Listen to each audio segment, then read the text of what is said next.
Hello. Welcome, everyone. I'm Amy Fairweather, Director of Policy at Swords to Plowshares, and your moderator for today's online seminar on women veteran mental health, co-hosted by Swords to Plowshares and CalVet. This training explores the landscape of care for women veterans, including service-connected injuries and life circumstances that may lead women veterans to crisis and risk for suicide. We'll look at unique treatment considerations, policy implications, innovative ideas for women veteran mental health care, and the VA response to emerging needs of women veterans. This is an online webinar. However, we encourage you to be active participants and able to ask and answer questions throughout the presentation. So some general housekeeping before we begin. During the webinar, you may type a question to the presenter or Swords to Plowshares staff at any time. Simply type your questions in the questions box below and slide display on your screen. At the end of the presentation, we will review the questions and comments posted and generate a discussion. We will also provide opportunities to engage during the workshop through poll questions.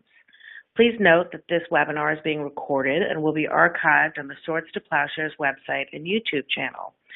We will email you copies of the PowerPoint following the presentation and notify you when the webinar is archived and available to watch.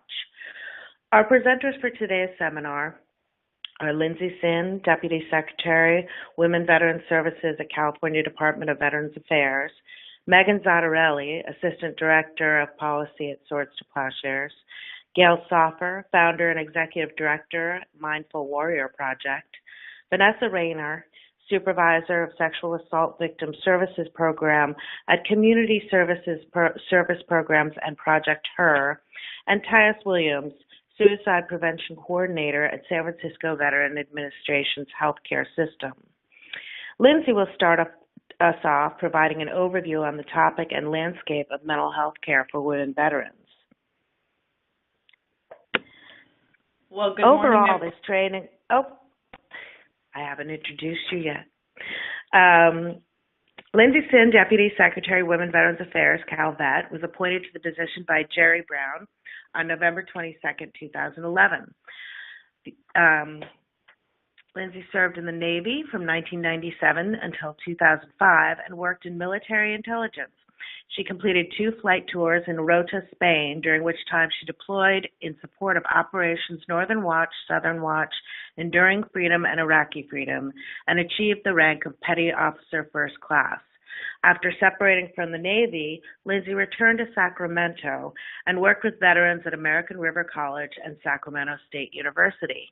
And now we'll turn it over to Lindsey. Thank you very much, Amy. Good morning, everyone, and thank you so much for attending our webinar today exploring issues with women veterans and mental health. We really appreciate your participation and your desire to learn more about this important topic. Today I'm going to provide a broad overview for you to set up the discussion, including showing some information about the demographics of age, race, and ethnicity of women veterans nationally and in California. And then I will also discuss briefly some noteworthy findings in the latest research and reporting about women veterans and mental health. Then I will discuss some of the programs and services that are currently available to women veterans at various levels in the landscape of care. And finally, I'll provide updates to legislation affecting this topic and examine the broader policy questions each raises. Hopefully, this will set up our discussion together and will allow us to take a deeper look at some of these issues with my co-presenters as well. So to begin, we're going to look at the veteran population of women by age. So nationally, women veterans are approximately 9 to 10% of the total veteran population, numbering just over 2 million women. In California, women make up approximately 9% of the total veterans population, and they number around 143,000 women. For those of you that may track or check in with these population totals regularly, know that these numbers come from U.S. Department of Veterans Affairs based on Census Bureau data, and often are more updated more frequently than the every 10-year census that's taken. However, that means that these numbers often fluctuate. So in California, numbers have ranged in past years from upwards of 180,000 women veterans in the state, now down to 143,000 women veterans in the state.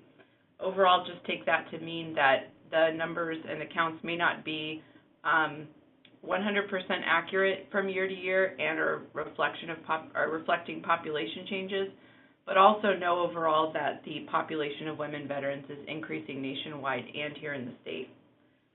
And also, the U.S. Department of Veterans Affairs provides a much more detailed breakdown of the populations of veterans by county and by gender. So you can actually look at the number of men veterans and women veterans in your county if you're interested.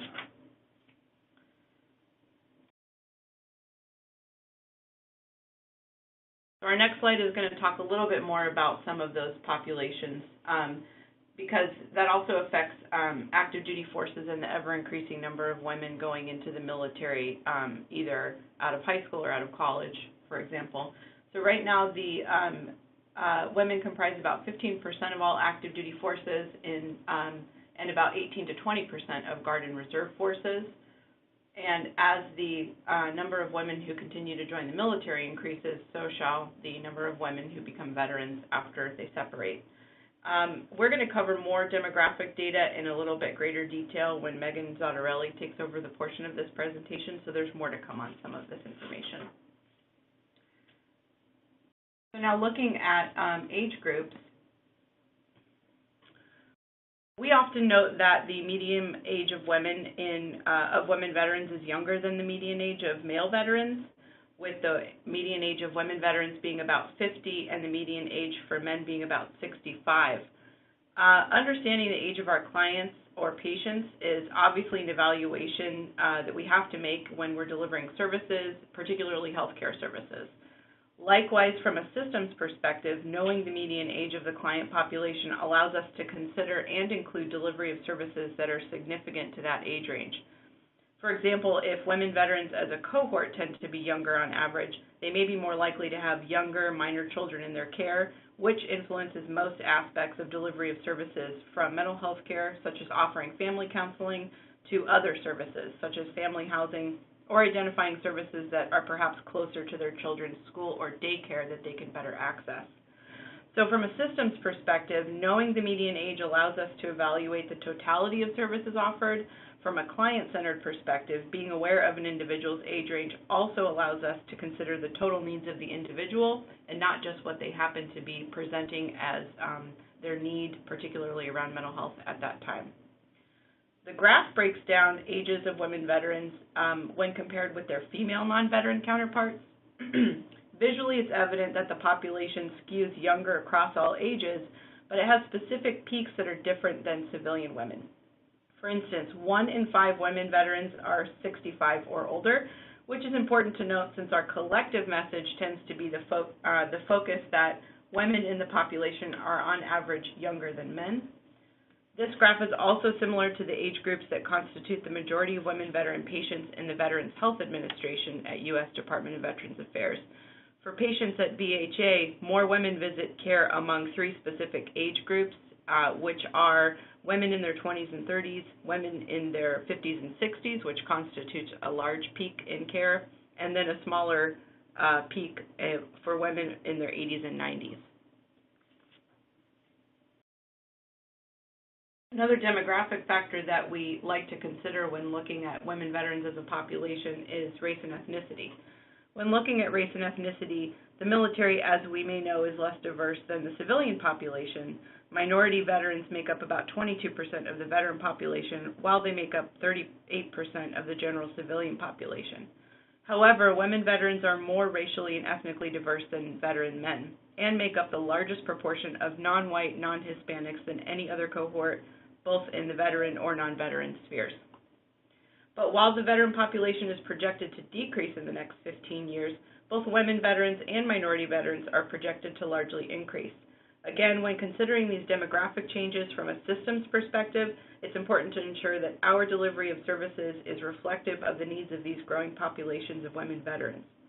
Service providers need to be aware that clients and patients connect with services, receive information, communicate their needs, and seek treatment or services often as a result of many personal factors, including how important aspects of their racial identity and culture.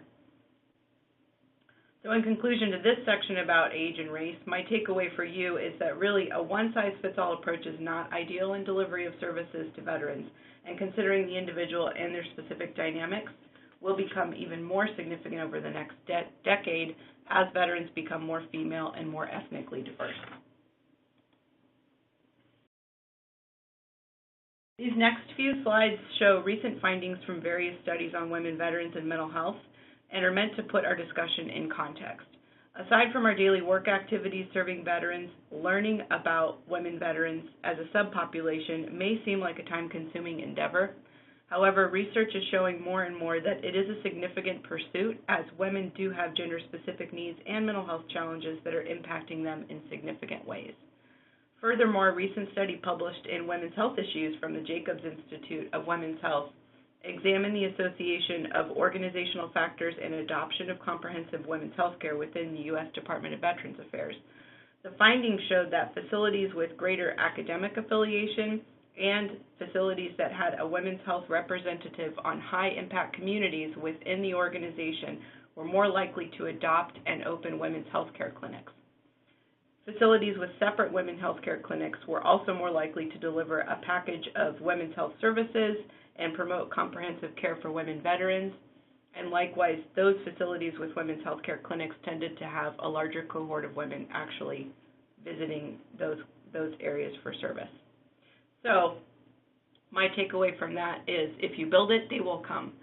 If we offer these services and show the cultural competency and evaluate how we're meeting needs for women and doing it in a comprehensive manner, they're more likely to come to use the services in general. So to begin this discussion and to go over some of these implications of women veterans' mental health and other areas of their lives, I think it's good to ask a couple questions. First, from a systems perspective, is every system is currently asking itself, are we prepared to deliver health care, mental health care, and services to women veterans? As a society, we also need to be asking ourselves, what are the implications for untreated mental illness and disorders for our women veterans? And on a person-to-person basis, when we're delivering services, we need to ask, how clear is our understanding of a patient or client in her unique personal experiences, and how clear is our understanding of that patient and client and her needs in addition to mental health care?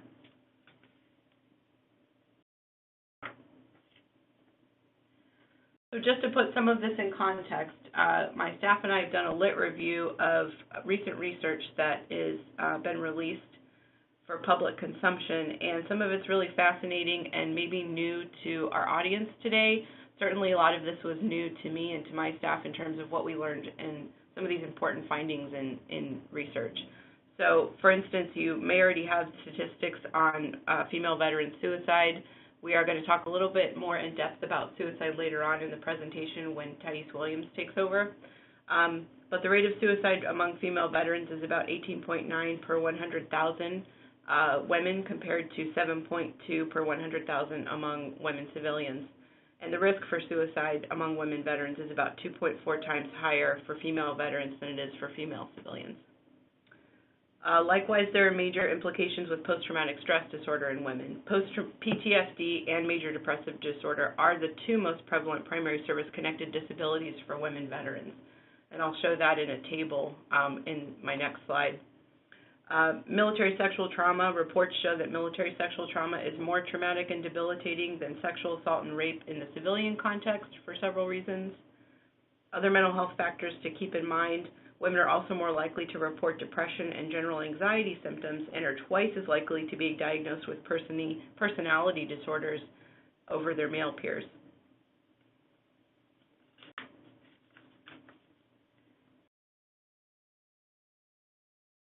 In this next slide, this is the 10 most prevalent service-connected disabilities for women that were filed with the Veterans Benefit Administration in 2015. And you can see that the top two disorders are mental health disorders. So women are filing for post-traumatic stress and major depressive disorder over and above other disorders that are affecting the rest of their physiology.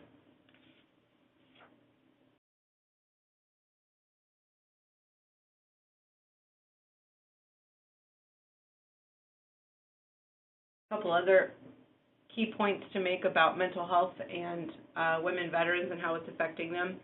Among the Operation Enduring Freedom, Iraqi Freedom, and New Dawn cohort of women veterans, effects of deployment included higher rates of moderate to severe pain, higher distress after the first deployment, and when added with combat experiences, higher rates of eating disorders and extreme weight loss.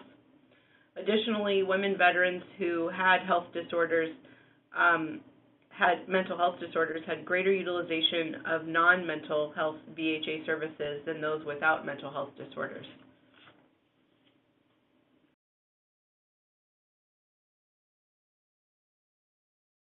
And finally, I think this is a little-known area of focus that we haven't delved into as much, although there is some emerging research on the subject, which is that women veterans who are pregnant and have PTSD unfortunately have some adverse outcomes, either with their health or with their newborn health.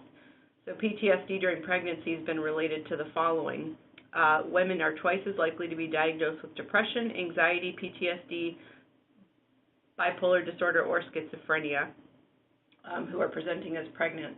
And additionally, some adverse outcomes from pregnancy with PTSD include an increased risk of spontaneous abortion, hyperemesis gravidarum, preterm contractions, and for infant outcomes, it also can be an increased risks of lower birth weight and preterm delivery.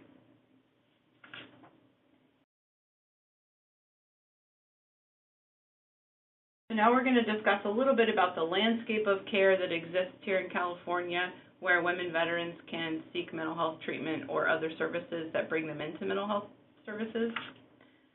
So to start, we'll talk about the U.S. Department of Veterans Affairs.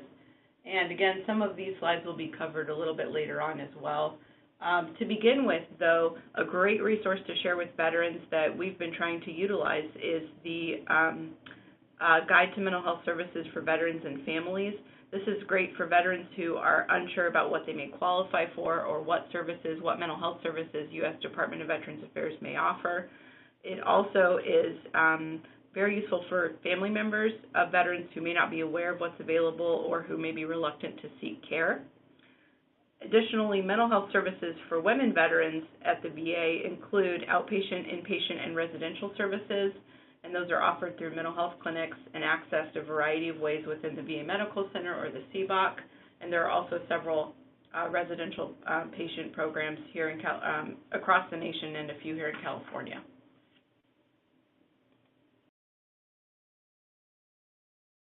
So at the U.S. Department of Veterans Affairs, within the Veterans Health Administration, on site of a VA Medical Center, there are several important individual positions dedicated to the healthcare services delivery specifically for women veterans, and many of those are able to assist getting women veterans and their mental health needs addressed. And those include the Women Veteran Program Managers, which are one person located at each major medical center in VA, and these women are responsible for coordinating patient care and helping women to navigate the VA system. Additionally, an OEF/OIF case manager is capable of providing some of the same services in terms of coordinating patient care, although not specific to women. They can be a resource for OEF/OIF veterans.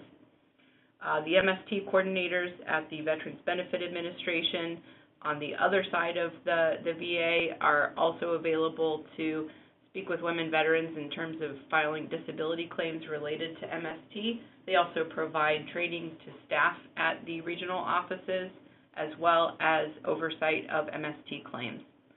And additionally, MST coordinators can be found at the VA medical centers for kind of the same systems navigation of the OEF/OIF case manager. And then there's a suicide prevention coordinator, which that person works to ensure veterans receive needed counseling and services, and oftentimes the calls to the crisis line can be referred to the coordinators, but we're going to talk a little bit more in depth about the suicide prevention units at VA later on. Additional resources that are focused more out of VA Central Office in Washington, D.C. and apply across the nation is the Center for Women Veterans. The Center for Women Veterans was established in 1994 and includes oversight of VA's administration of health care and benefits for women veterans. They serve as an advocate for ensuring VA is delivering services to women and delivering them culturally in a culturally competent manner. They also oversee the advisory committee for Women Veterans Affairs that provides recommendations directly to the Secretary of Veterans Affairs on women's benefits and services in healthcare. And they continue to raise awareness about women veterans by hosting conferences and speaking engagements and discussions throughout the country regarding women veterans. A great added feature that is fairly recent, it opened in 2013, is the Women Veterans Call Center with U.S. Department of Veterans Affairs. This has served over 250,000 women veterans to date nationwide and can be a great entry point into VA and can connect women with a variety of other offices and services, but also answer questions about their benefits. I think this is still a pretty underutilized resource, and I don't see it promoted as much across the spheres of women veterans services and care. So it's something that's good to get out there because it could be a great resource for women that are just coming into the VA system in particular.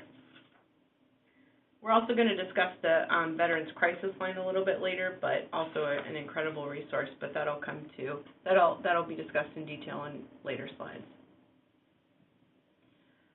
Another resource that veterans have available, veterans and family members, is the National Center for PTSD, ptsd.va.gov. This is a great tool because it can provide a lot of self-screening and self-education that a veteran can kind of start exploring on their own if they're not sure that they want to go and seek help right away. It also has some great resources for service providers in the form of continuing education training, and can really be a great resource for family and friends who are working with or have a loved one in their family who is a veteran and perhaps experiencing PTSD symptoms. It gives them some tools and tips on how to approach the conversations and evaluate that. And then another great resource that I'm not going to talk about, we're going to have discussed later on in the session, is our Veteran Centers, which are VA under the Department of Veterans Affairs, but somewhat separate as a resource in the community for veterans who are seeking therapy.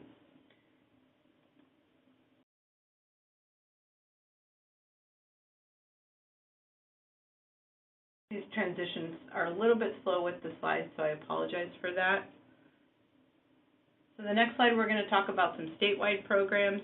The main kind of foundation and funding for mental health services here in California is Prop 63, otherwise known as the Mental Health Services Act. Some people call this the millionaire's tax. This is a 1% tax on incomes above $1 million, and it helps to expand and support county mental health programs to a variety of different populations, including veterans. There are 5 major areas of focus under the Mental Health Services Act that include capital, facilities and technological needs, community services and support, prevention and early intervention programs, innovative ideas and programs, and workforce education and training.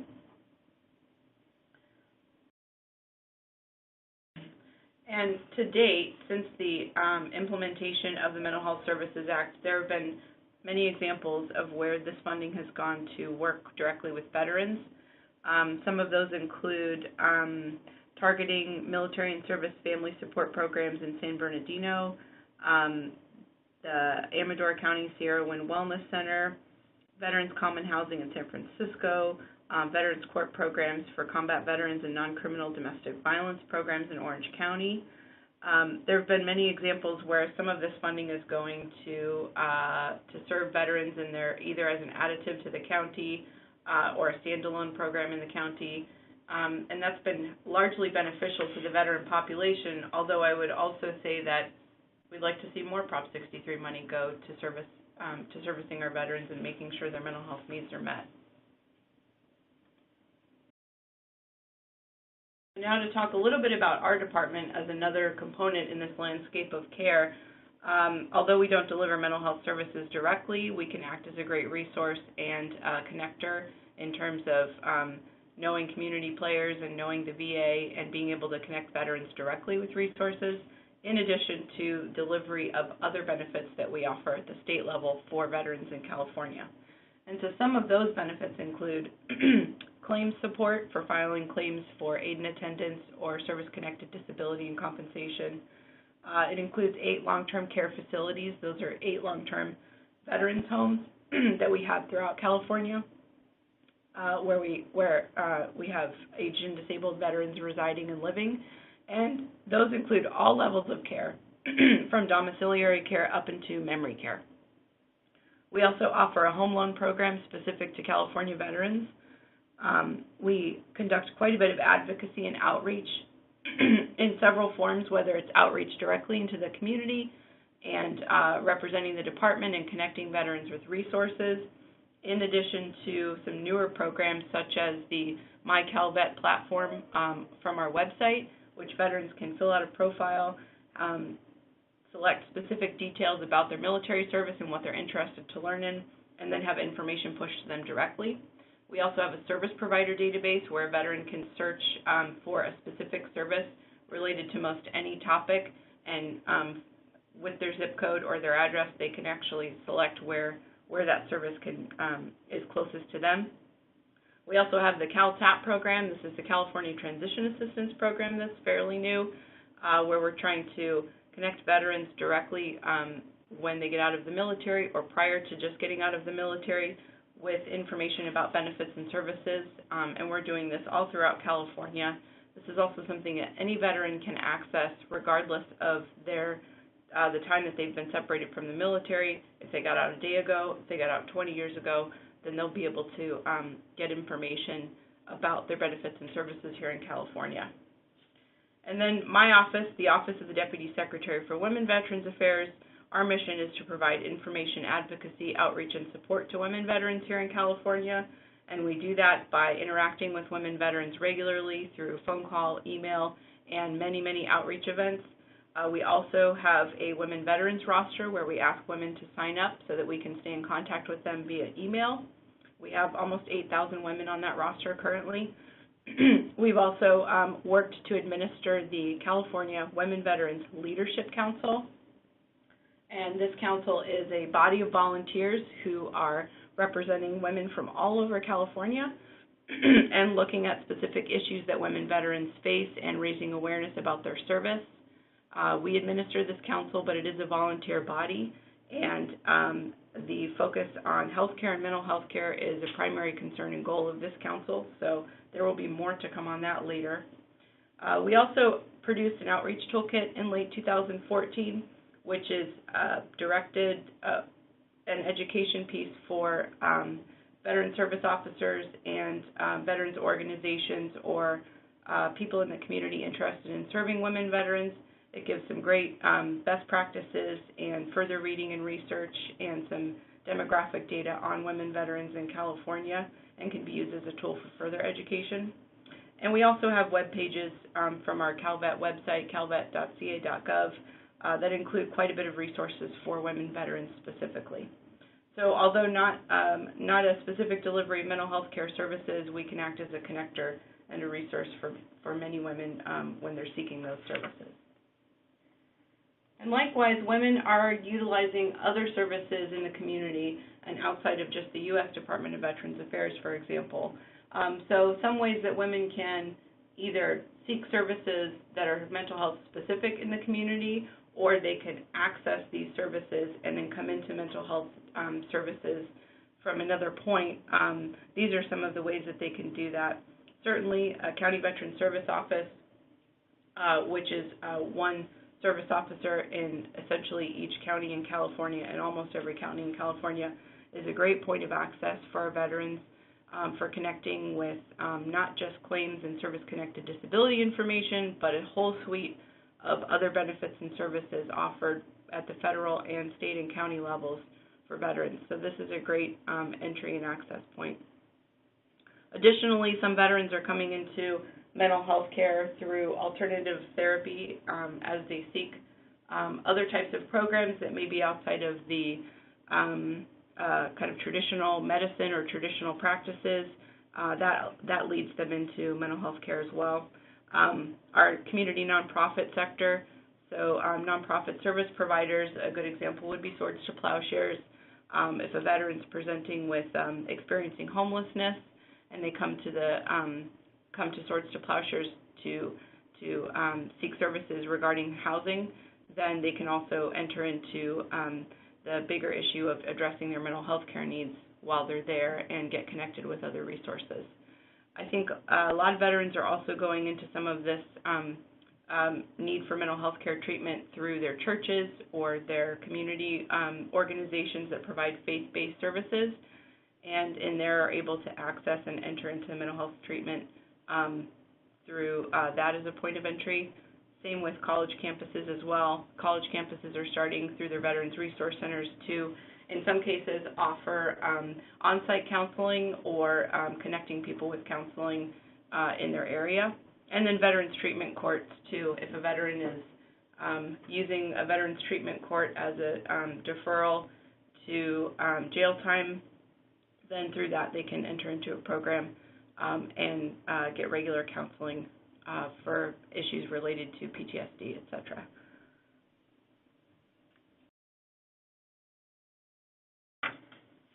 And so this is kind of the landscape of care, understanding what women veterans may be able to access here in California. That information, coupled with the previous slides talking about a little bit about the changing demographics of the veterans population overall, well, obviously there are emergent needs that women have that have to be addressed from a policy perspective, requiring new legislation, requiring implementation of current legislation, or just looking to the future and changing policies, perhaps without legislation, to ensure that we're meeting the needs of this population. So some pending legislation that is up for consideration and not yet passed at this time. At the federal level, the first is the Deborah Sampson Act, which was introduced by Senator Jon Tester. This requires VA to expand some services to women veterans, particularly around legal and supportive services, and actually supporting funding for newborn care services at a third-party hospital. But more importantly, the Deborah Sampson Act would require the VA to begin eliminating some of these existent barriers to care and to access that exist across the VA systems. And it would also ask that they collect specific data and report on that data regarding women veterans. There is nothing in here that we're finding that is very mental health specific. However, as a kind of forced cultural change, with a piece of legislation like this, it's pretty broad and sweeping. It would absolutely result in better delivery of services and better data collection across all of the suites of services that veterans can access within VA. Right now, where the legislation stands is that it was introduced to the Committee on Veterans Affairs back in spring, and hearings were held May 27th. Unfortunately, the legislation has not really moved since then, so I'm not sure what the likelihood of is that it will pass, but it's something to look at. If it doesn't pass this year, or if it's made into a longer session, perhaps we can look at the future and see this happening and being enacted. Something here in California to watch out for is AB 296. The author was Assemblymember Sabrina Cervantes. This is a bill requiring our department, CalVet, to form a Women Veterans Healthcare Task Force. It requires us to, with the task force, examine the needs of women veterans in their healthcare sphere, how their barriers to access may exist, and provide recommendations and a report to the legislature and governor's office in the years 2021 and 2023, I believe, about the status and recommendations of women veterans in their healthcare. So far, this bill has passed the Senate and Assembly and is now on to the governor to see if he signs it. So we will provide updates to that via our listserv if that happens. So additional pieces of legislation that were actually passed and signed in past legislative cycles, so these are law now. The first is the Victims' Compensation for Military Sexual Trauma in the state of California. This provides similar compensation to military sexual trauma survivors as those given to victims of domestic violence and human trafficking, and it does that by specifically prohibiting the denial of an application for compensation based on sexual assault, solely because the sexual assault was not reported to a superior officer or law enforcement at the time. So an individual, a survivor of MST, can apply to the Victims' Compensation Fund for compensation that would relate to perhaps funding mental health and therapy for them, mental health treatment and therapy sessions for them regarding addressing their PTSD related to MST. And the Victims' Compensation Fund is not allowed to deny that application simply because there was no judgment or no conviction of the offender. And so this really covers a broad range of experiences that many victims of MST and survivors of MST have had, in that many do not report and do not have necessarily a great deal of caseload or supporting documentation of a conviction to go with that. The next bill is addressing the need for gender-specific housing in California. This was Senator Roth's bill, SB 866, that was passed last year. This authorizes a housing developer or service provider which provides housing or services under the Veterans Housing and Homelessness Prevention Bond Act of 2014 to provide housing and services to women veterans and their children in women-only facilities. This also provides housing to women veterans who have suffered any form of sexual abuse, trauma, intimidation, or harassment while in the military and are seeking treatment, or if they're seeking housing or services as a result of being a victim of sexual abuse or domestic violence. And so the intention here is that as we continue to fund and build more veterans housing under the VHHP Act, the Veterans Housing and Homelessness Prevention Bond Act, it kind of allows and gives leeway to a developer and service provider to provide gender-specific housing or sex-segregated housing, which has obviously a little bit of a discussion around fair housing laws has been an issue in the past. I don't know that this has been tested quite yet, but it's a law that we should keep in mind when looking at what housing is going to be created in the future for women veterans. So these pieces of legislation, although not addressing all of the needs our women veterans have here in California or nationwide, are good to look out for because they kind of imply a larger policy discussion, which is that this information, coupled with showcasing how mental health and untreated mental health issues or underlying mental health issues in women veterans has impacts across all aspects of their lives, it really goes to show that in addition to addressing the mental health of a client and of a woman veteran, we've also got to look at them in totality as a whole person and learn what else is going on in their lives. Do they have access to adequate housing? Are they in a safe environment? Are they having legal issues with custody of their children? Are they having family law disputes, for instance? Are they financially stable? Are they able to be gainfully employed? All of these factors are kind of informing and affecting how a woman is addressing her needs for mental health treatment, whether or not she's making her appointments, whether or not she's even presenting or identifying with this as an issue. All of those kind of play into to what she's experiencing. So when you take that personal experience that a woman may be having and look at her as a whole person, you now have to apply, well, even if we do provide or tell her that we need to find housing for her, is any available? Are our systems actually structured enough to where we can provide this information to them, or we can provide these services to a woman, or is she just going to fall through the cracks? And that tends to be the main concern and focus of my office from a policy perspective. We want to ensure the systems that are designed to meet the needs of women veterans are actually able to do so, that we have enough housing capacity, that we have a warm handoff between service providers, that we have the cultural competency to serve women when they come into our offices, regardless of what they're seeing us for. All of those things are really key to ensuring that on the ongoing need to serve women veterans and meet their mental health needs, that we're providing as stable an infrastructure as possible and able to support them long term, as the journey just may not be as simple as getting a counseling appointment, seeing a counselor, and then being on their merry way. So with that, I thank you very much for participating in my portion of this presentation. I'm going to go ahead and turn the presentation back over to Amy Fairweather. Thank you. Great. Thank you, Lindsey. I also just want to remind our listeners that you can ask questions, and we'll be compiling them, and later on in the program, all of our presenters, including Lindsey, will be available to answer those questions if you have specific questions that you want to address to a particular presenter. And now I'm going to introduce Megan Zattarelli, Assistant Director at the Institute for Veteran Policy here at Swords to Plowshares. She manages research and data analysis of issues pertaining to veteran health care access and treatment quality.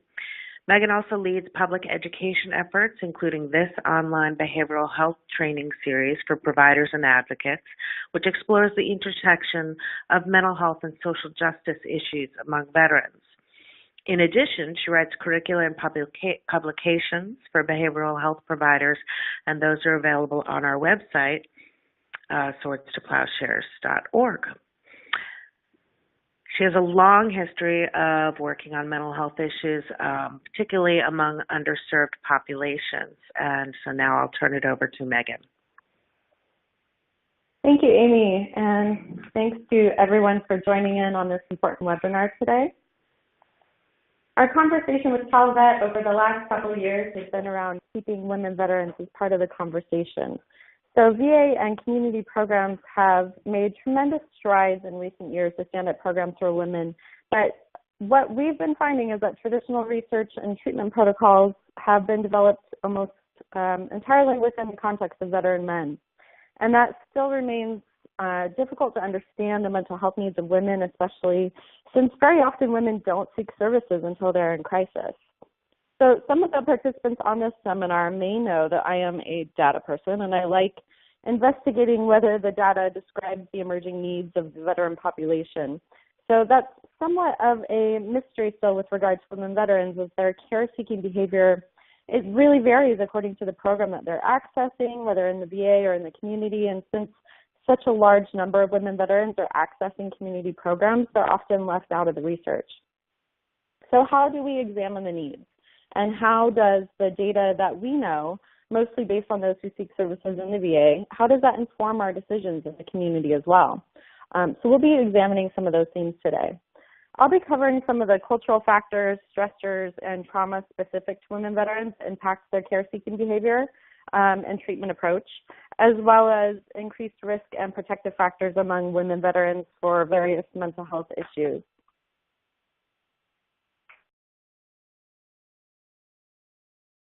So a little bit about where I work.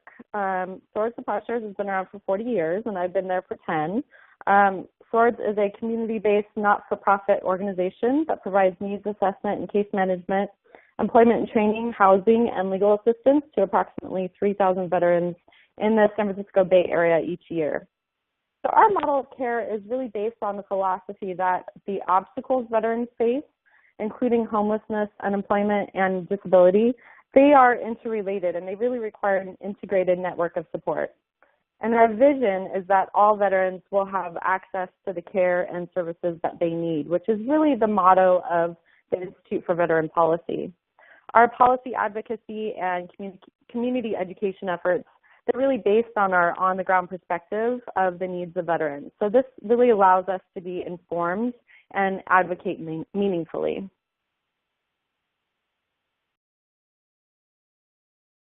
And the needs of women veterans are growing as the population grows. So as Lindsey mentioned, women veterans are the fastest growing cohort of the veteran population.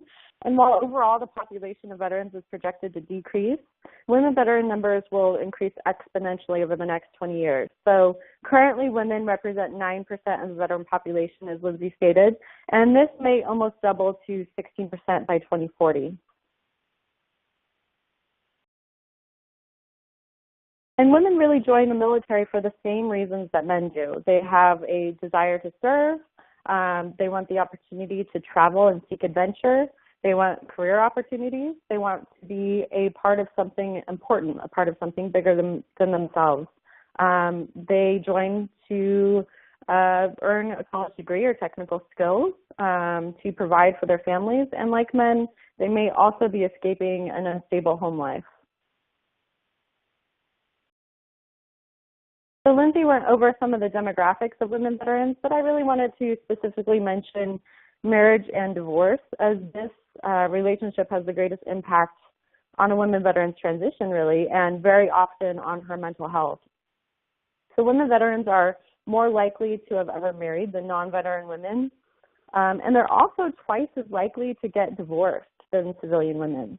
Many women service members who are married are in dual military marriages, as many of you know, where both spouses have been in the military. They're also more likely to be single parents, as difficult as that might be in the military. So the differences in marital status, which was really striking, it was most striking by age. So for the women veterans who are married, they tend to do so at younger ages than non-veteran women. 1/3 of 17 to 24-year-old women veterans are currently married, compared with only 8% of non-veteran women who are 17 to 24 years old. And they're also more likely to be divorced at that age as well. Research may suggest that military benefits for married couples, that might be an incentive for them to marry while in the military. But many people, including me, believe that it's very often because of the nature of that closed society that the military may be, and also the fact that women and men are really entrenched in the military without a real separation of their professional and personal lives. So really their whole identity is that of a service member, and it makes total sense to identify with someone else who lives and breathes military as well.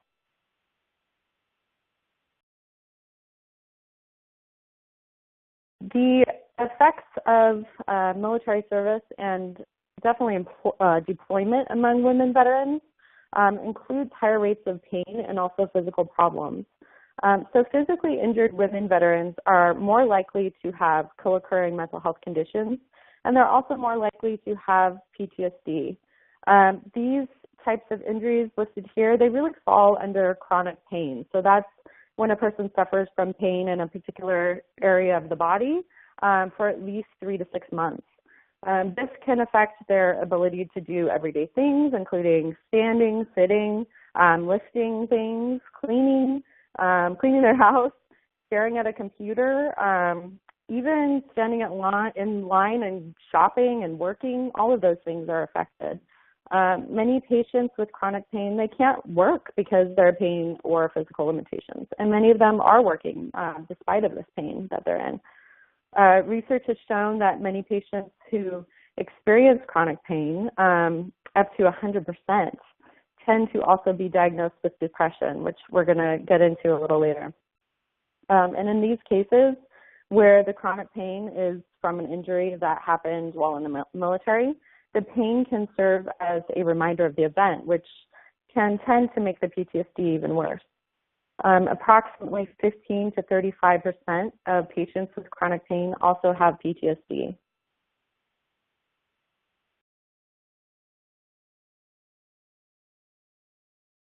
And let me just preface this slide by saying, as most of us hopefully know, not all women who experience a traumatic event develop PTSD, but since we're here to talk about PTSD, what is post-traumatic stress disorder like for women?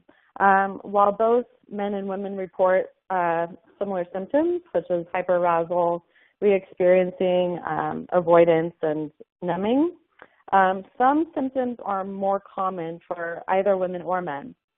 Women are more likely to be jumpy. They are more likely to feel numb to emotions. They may avoid things that remind them of the trauma.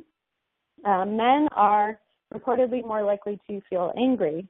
Women are more likely to feel depressed and anxious, while men are more likely to have problems with alcohol or drugs. Both women and men may develop physical health problems, as I mentioned before. And for women, military sexual trauma is very often the cause of PTSD, which we will get into later. So 10% of women and 4% of veteran men are diagnosed. That leads most to believe that women veterans are experiencing PTSD more, but Some people also say that that's really debatable, as this can be attributed to their care-seeking behavior, and that they just may be more likely to seek care and to be diagnosed. But almost 20% of Iraq and Afghanistan-era veterans, they're diagnosed with PTSD. And this may often present as a medical complaint or some sort of social stress or something in primary care. And we'll get into some of the co-occurring mental health issues that occur with PTSD as well.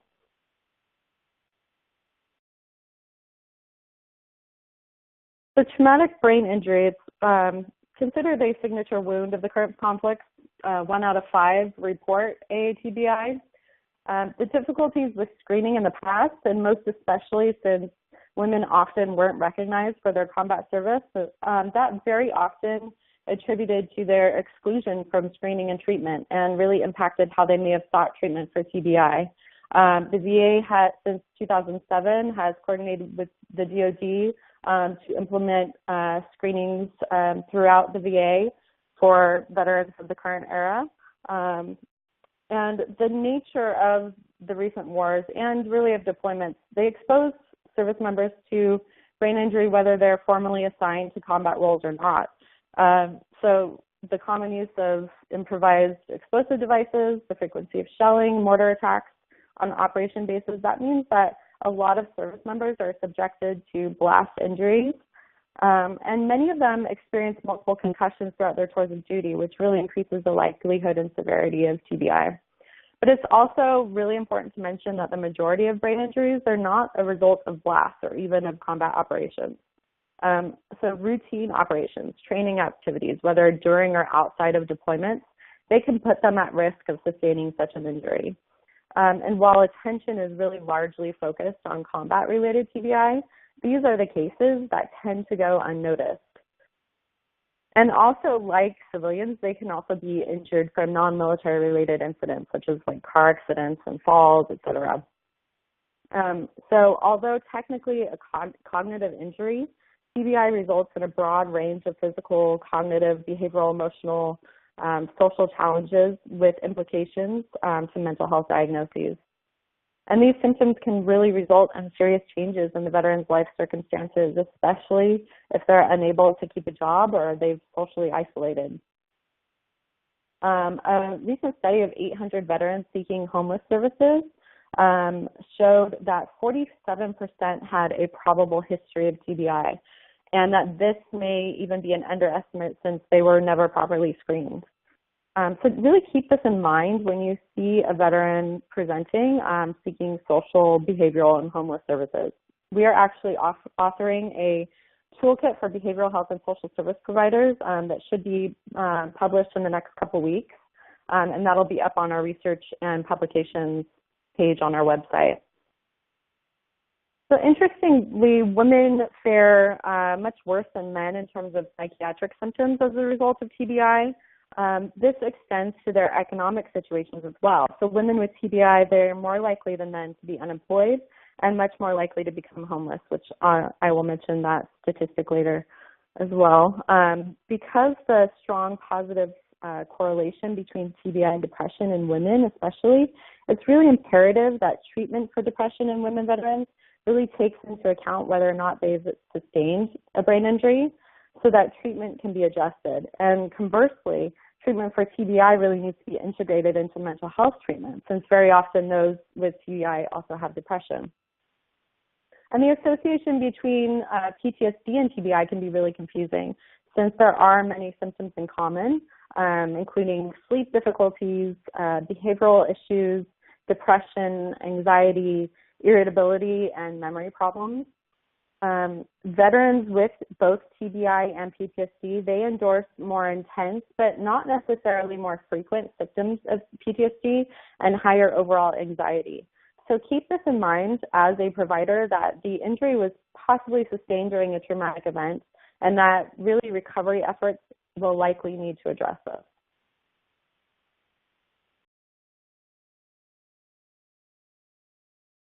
So depression, it's really not talked about enough.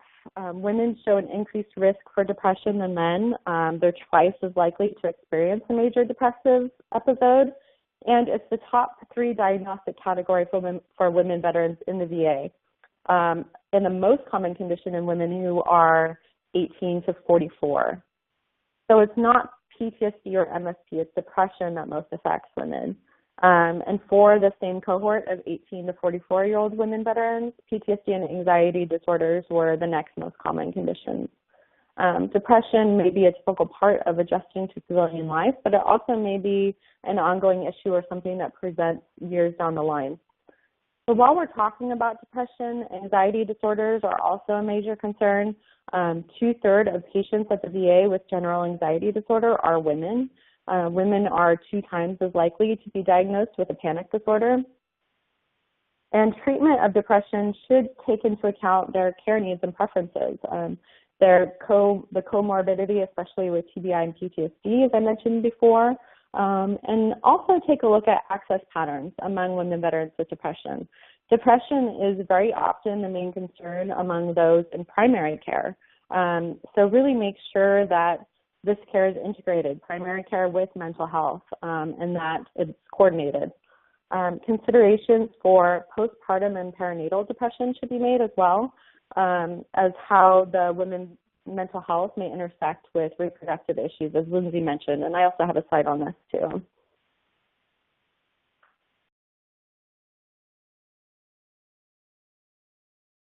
And Tice Williams will be covering a lot of information on suicide, but I did specifically want to mention the new report, hot off the presses, just came out this week, showed suicide among veterans is especially high in the western U.S. and rural areas. And there are really wide state-by-state disparities. So it shows Montana, Utah, Nevada, and New Mexico had the highest rates of veteran suicide as of 2014. And veterans in many areas of those states, they live in rural areas. Some, as the study mentioned, must drive 70 miles or more to reach the nearest VA medical center. So that's really something to consider, especially when we're talking about telehealth, crisis line, that a lot of these veterans are in rural areas.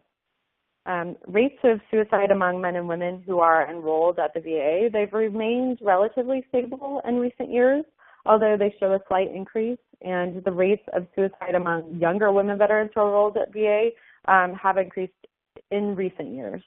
The most scary finding from this data from a report that was released just last year showed among VA and non-VA enrolled veterans that since 2001, the rate of suicide among women veterans who use VA services increased 4.6%, while the rate of suicide increased 98% among women veterans who do not use VA services. If you remember anything today, just remember this statistic. It's a major finding with some rather scary implications. So getting women enrolled at VA and getting coordinated care is imperative. Referral processes really need to be coordinated both in and outside of VA channels. So staff education and suicide assessment, follow-up with suicidal veterans who have risk flags is really needed for this population. And again, pay particular attention to how these women may present in services. Women veterans who have had a previous suicide attempt or intentional self-inflicted injury, they're at increased risk of reporting recent or expected housing instability. So they may be presenting in housing or even in employment services with complex mental health needs.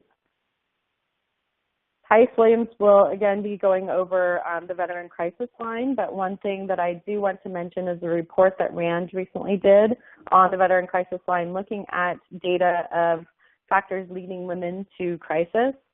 Military sexual trauma and non-suicidal self-harm were commonly reported. The Veteran Crisis Line responders also noted differences between men and women veteran callers, including differences in clinical presentation, suicidal means, and protective factors.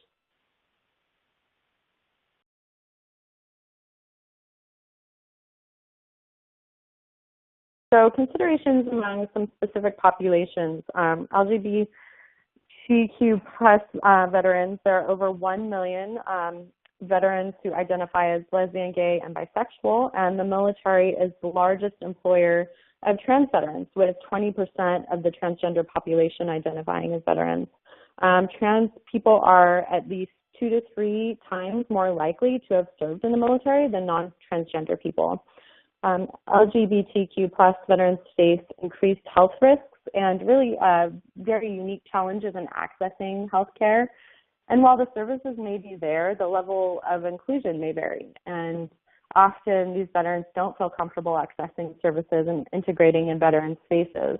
So the VA is really striving to provide culturally competent health care to LGBTQ plus veterans, but veterans may not always feel that it's a culturally sensitive and safe environment. And that might be just perceived bias. It might be something that exists within a certain medical center. The services are there, but now the culture really does need to change. So we need to recognize that they have higher rates of discrimination, of stigma, and trauma experiences. And also, we really need to provide culturally informed services. Trans people can have a variety of identities, including people who don't identify as male or female. Sometimes they referred to as non-binary gender identification or gender nonconforming. And they really don't want to have to explain their gender identity or their sexual preferences over and over to their providers, especially if their providers really don't understand the culture. So some challenges that LGBTQ plus veterans face may include lower overall health status, possibly because they have lower rates of routine and preventative care. Also higher risk for mental health illnesses such as anxiety and depression. Lesbian women veterans, they have higher rates of mental distress, and more lesbian, gay, and bisexual veterans report suicidal ideation compared with heterosexual veterans. And as you can see, the research on trans veterans is really seriously lacking, and that's something that research is really needed to examine mental health, suicide risk, resiliency factors, all of that.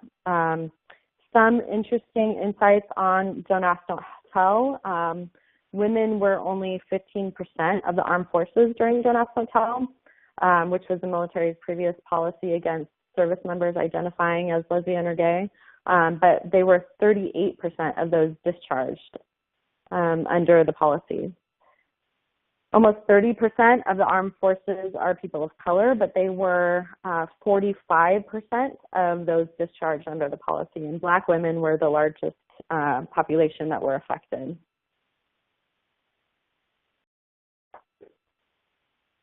Race and ethnicity considerations. While the overall veteran population is projected to decrease in the next 15 years, I think Lindsey mentioned this as well, both women veterans and minority veterans are projected to largely increase.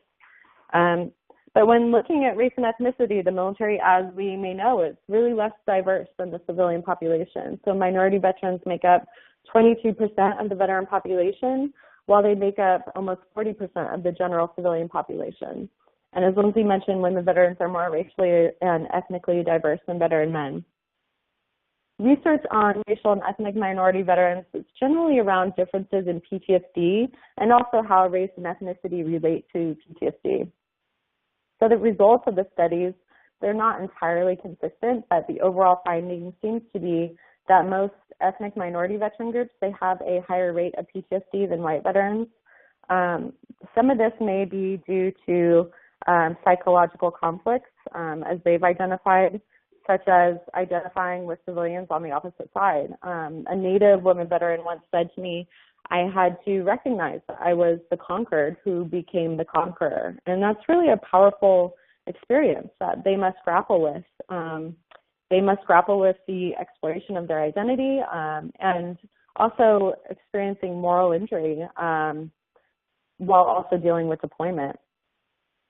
Racial and ethnic minority veterans may be more likely to disclose problems or engage in treatment when they're paired with a clinician of the same race. And cultural competency of both their racial status and their veteran status really largely affects their treatment outcomes and whether they engage in these services.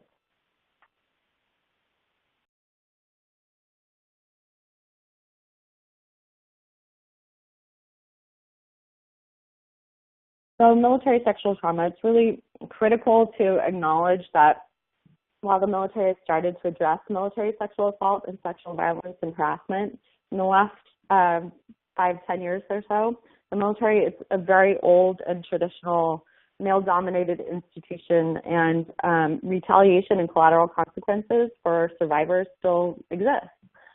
Rape is used as a tool for power and control, and sexual assault and sexual harassment, it often occurs shortly after a service member joins the military, when they're isolated from family and friends, and really when the notions of service and command are not completely understood. It's often a means for the perpetrator to wield control over the service member, and they can continue to control and violate the service member because perpetrators are very likely a superior or a commander within the unit, and they outrank the service member. Sexual trauma can transgress deeply held beliefs and social constructs that form a service member's military identity. And for women especially, compliance with an assault can be a perceived condition of employment and a perceived condition to continue to serve in the military.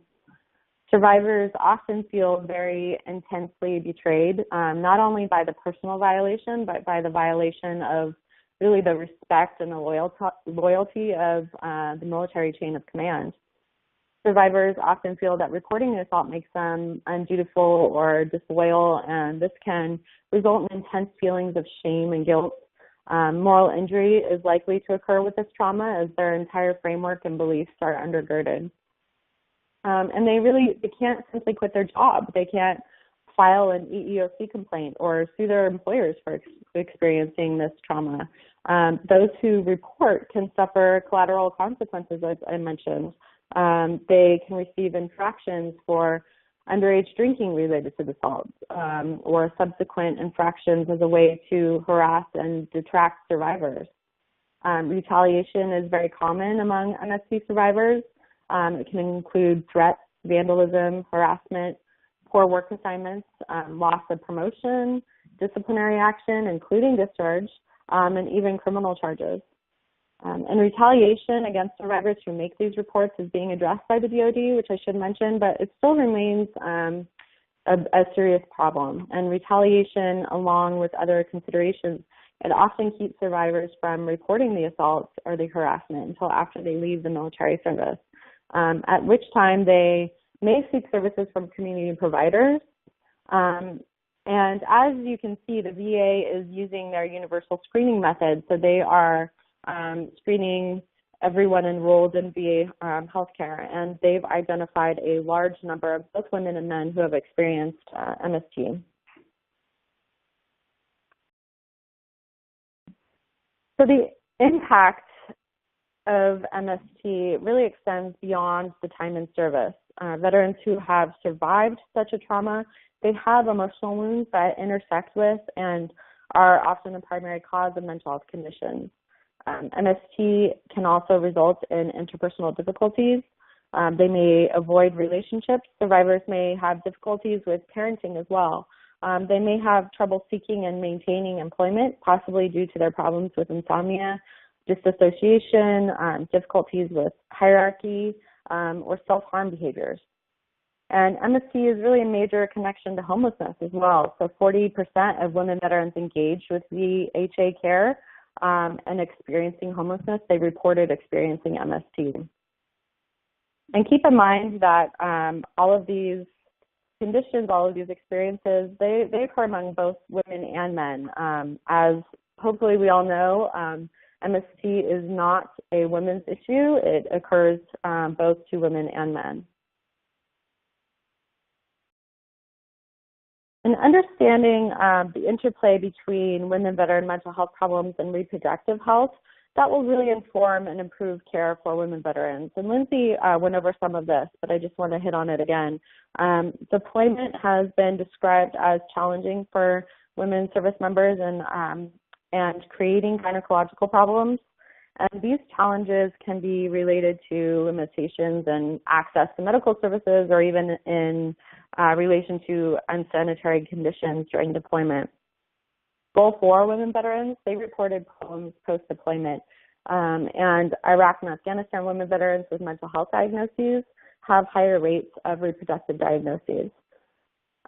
Lindsey mentioned PTSD during pregnancy causes challenges with both the pregnancy and infant outcomes. So all of these are really important considerations when discussing the need for integrated care, which really takes into account both the mental health needs and the OBGYN needs of women veterans, especially since the VA has really had major challenges providing OBGYN services to women veterans. So while the VA is attempting to expand these services, many women prefer to get their OBGYN services outside of the VA, and 40% of women choose to get infertility services outside of the VA. Many women can't choose a female OBGYN doctor, which is a huge issue and a barrier to care for many women. And when they seek services outside of the VA, though, this is not always integrated with their trauma care, nor is it as likely to be culturally competent care. So that's something to consider. Substance use, though more men and women veterans are treated for substance abuse, the number of women veterans going into treatment programs has been on the rise for the last few years. Although in the past, women veterans, they demonstrate higher attrition rates from substance abuse treatment programs than veteran men. And that might be because of their life circumstances, balancing their family roles, et cetera. We most often see this in women as co-occurring with other mental health issues as a way to medicate or numb their avoidance issues or insomnia, et cetera.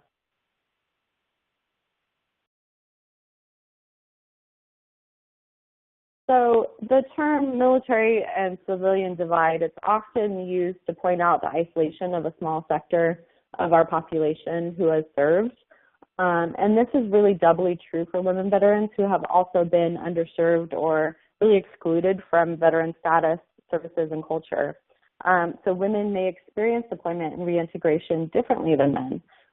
While serving in the military, a woman is also often a wife, a mother, a daughter, et cetera, with family responsibilities that really may conflict with her role and responsibilities as a service member.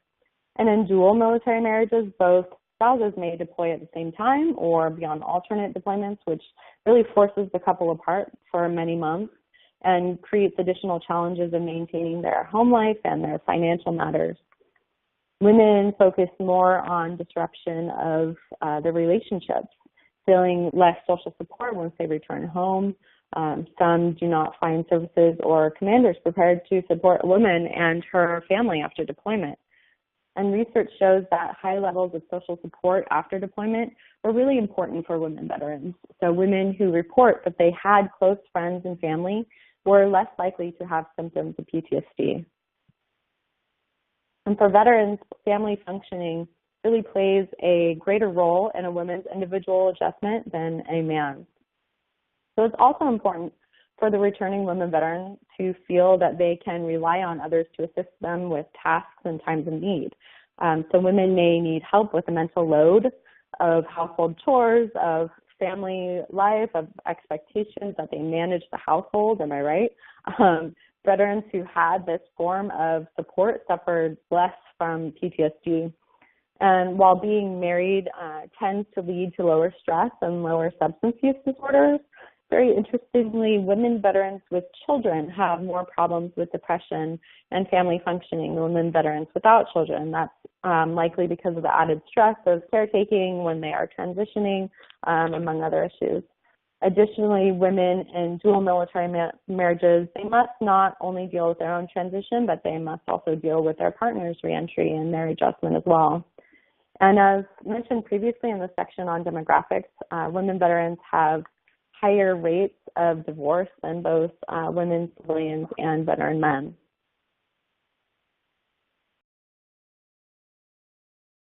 So providers working with veteran families should be aware of the unique circumstances and types of inter-partner violence that veterans and their families may experience. We've talked about the lack of separation of work and private life, a dependence on the military, and the type of closed society that military bases especially can have. the frequent relocation, deployments. Some service members will experience common stress reactions such as irritability and anger, agitation as part of their adjustment. And anger and aggression are common military stress reactions, but when translating that to the civilian community, it can really have a negative effect on relationships. And for some, it can lead to potentially violent situations. Isolation is an issue. Military families, they live in a unique culture, often described as a closed society, as I mentioned, on military bases. Service members may use certain cultural norms, such as upholding secrecy to keep a spouse or partner isolated, and their constant mobility further isolates the spouse and partner and the family when they're moving from base to base. Considerations in reporting, there are many complex obstacles for families living on a base. Divorce or separation from a spouse or partner really signifies a complete severance of their military family identity. And because of the nature of the military, it is likely that others on the base will learn of the violence in the home. And this lack of privacy often makes the family fearful of being judged, which can inhibit reporting. Additionally, the service member is generally the conduit to benefits, and if discharged from the military, income and benefits are terminated, and the family's likely already marginal economic welfare is further compromised.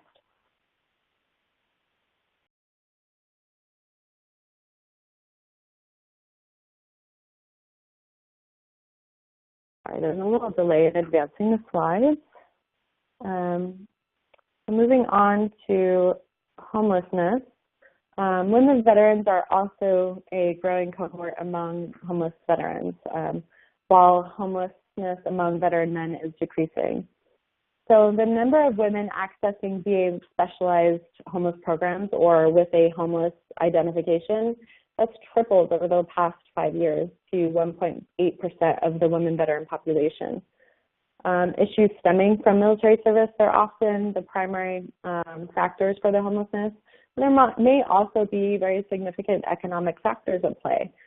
So women veterans are up to 4 times more likely to experience homelessness than their civilian counterparts, and they account for 8% of homeless veterans. Compared to men, they are more likely to be unemployed, to have dependent children, and homeless women veterans have higher rates of MST than homeless veteran men. So 40% of women veterans who engaged with VHA care and experiencing homelessness reported having MST, as I mentioned before. While we are making strides to adequately house women, many facilities don't really have the resources to address specific services or safety needs, including secure living spaces, and also staff competent in handling their specific trauma issues. So that's something to really consider. And also women who are integrated into housing with chronically homeless veterans, sometimes they must often deal with veterans with much more complex mental health needs in the same housing environment, which can make integrating very difficult.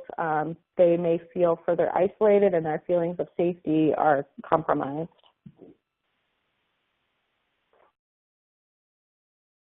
So we can't talk about homelessness without talking about poverty. Poverty is the greatest predictor of veteran homelessness. And this finding is really not surprising, as homeless people, almost by definition, they are impoverished and deprived of economic resources. Yet the comparisons of veterans and non-veterans in this category show veterans in poverty really have a slippery slope to homelessness. So while overall veterans are less likely to be poor, poor veterans are more likely to become homeless than non-veterans, and women have triple the risk when comparing women veterans in poverty with non-veteran women in poverty.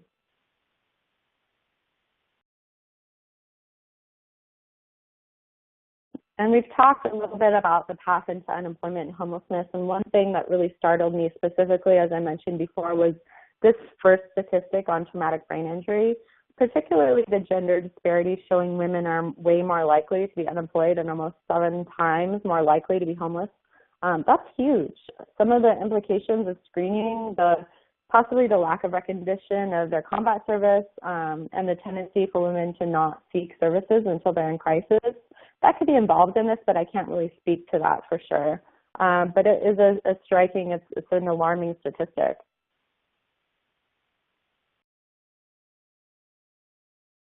And going into some employment trends, married women veterans with a spouse present are really more likely to be employed than women veterans who've never married. Women with preschool children were less likely to be employed, which isn't that surprising compared to women without children. A third of employed women veterans work in the government sector compared to 16% of non-veteran women, and that includes local, state, and federal government workers. Interestingly, African American women veterans are significantly more likely to work in the public sector than white women veterans. And compared with veteran men, women veterans are generally more educated, but they have less income than men. So this wage gap, as we know, exists for non-veteran women and men as well, but the difference is really striking among veterans. Unemployment has decreased in recent years for women, but employment and training programs sometimes are ill-equipped to really understand and provide jobs tailored to women veterans. Many of the job placements tend to be male-dominated jobs, and this is sort of a repetition of the male-dominated culture of the military. But that said, there are some really great stand-up programs for women, and providers and funders of these programs are really paying particular attention to the employment needs of women recently.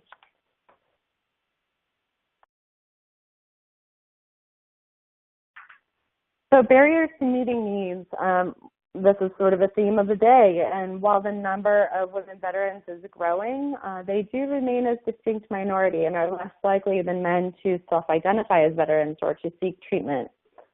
Despite tremendous efforts by the VA to provide services to women, many women veterans aren't aware of state and federal benefits and services available to them, and many are accessing services from community systems. Also, like LGBTQ plus veterans, while the services are there, the level of inclusion or even the perception of inclusion might not always be there.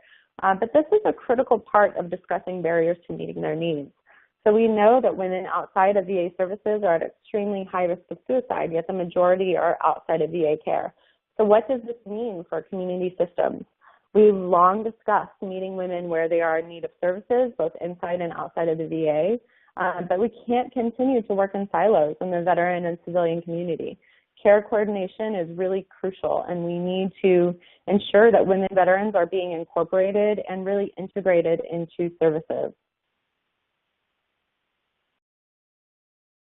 So I'm going to end with some protective factors, since my section was so dark and may have sounded very pessimistic, but it is real, people. We must address the years of traditionalism in the military, acknowledge the role of women.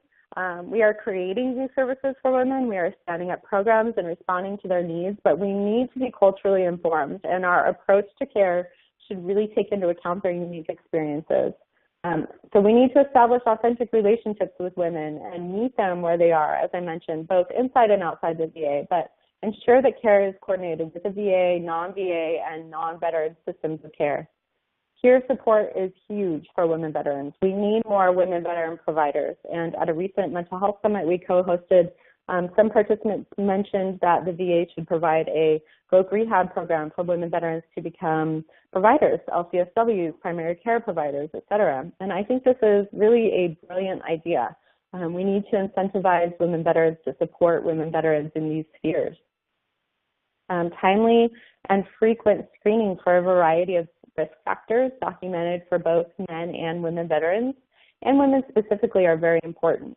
So symptomology might not become evident for 3 to 15 months into reintegration, or it may not manifest for years, as we know. Dialogue and an authentic connection to women veterans can really recognize changing thoughts, judgment, and behavior patterns. And very importantly, the first touch point is the most important. So providers, really make sure that you have your wits about you at the initial appointment, because attrition is a major problem after the initial visit. And women veterans, they may feel if the provider isn't authentic, or if they are particularly triggered by seeking services, then they won't return. Also, if they have barriers to care, such as childcare or managing multiple responsibilities, that attributes to attrition as well. So keep that in mind and really encourage them and provide resources and opportunity for them to return. And with that, I'm wrapping up, but I will be available at the end of the presentation to answer any questions. I will now introduce Amy Fairweather, who you've heard as our moderator today. She will be our next presenter as well. Amy Fairweather directs Swords to Plowshares Institute for Veteran Policy, which conducts policy research regarding veterans' health, access to benefits, and socioeconomic well-being. She has worked in the field of public health policy, in particular with and for trauma survivors, since 1999. And she serves as the chair of the California Governor's Interagency Council Health Committee. Amy received her undergraduate degree from Mills College and her JD from the Hastings College of the Law. And she is a member of the State Bar of California. Welcome back, Amy. All right. Thank you. Thank you, Megan. There's a lot of data. But I do also want to remind you that we will be sending the PowerPoints, and there's more information on our website that you can look at as well. I'm going to sort of tell the story of an experience we had looking very intentionally at women veterans in the state of California. We were honored, really, to be able to re-grant funds to 23 organizations throughout the state of California with the intention of improving health factors or health indicators for women veterans in California. We took this as an opportunity, not only to provide some modest grants to start and enhance programs, but also to collect data from the grantees and also provide technical services to them with regard to our knowledge of veteran services, the institutional knowledge of Swords to Plowshares, and to try and move the ball forward, knowing that women were and are underserved. So we set about it. We decided to take a really broad public health approach. We were going to look at all sorts of health indicators, from physical health to mental health, but also look at housing, look at rape crisis, look at family services, look at poverty, and really look at the broader system of care. We also knew that we were going to be working with and partnering with both veteran-specific services, so organizations like Swords to Plowshares or U.S. Vets here in California who work specifically with veterans but would want to have programs to enhance their services for women, to tailor services, outreach, the physical plant, or other needs to really improve those services. And then also work with community-based services that women go to. And this, of course, is because we know that when not enough women veterans seek care through veteran-specific resources. They are less likely to self-identify as veterans, may have had a bad experience going to the VA or a veteran-specific service provider, and identify more as a woman, as a mother, as a member of a family, and so would naturally go to services that are clearly for those needs.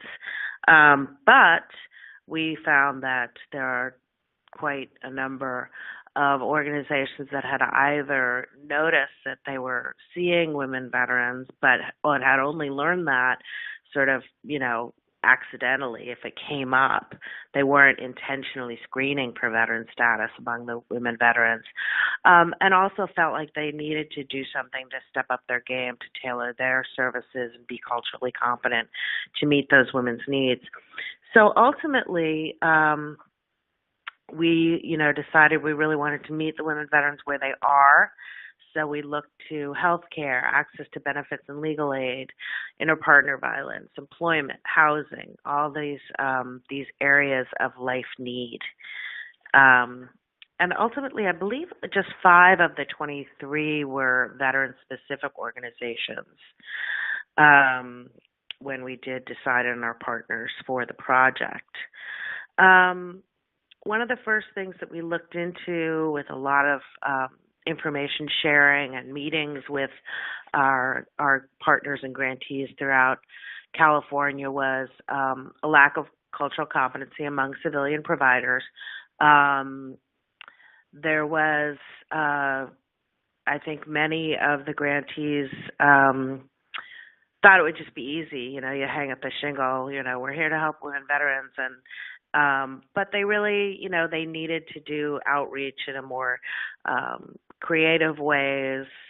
They needed to prove their bona fides. They needed also to learn about the experience, just as you would have cultural competency for any cohort that one is serving in a social service provider context, which we provided.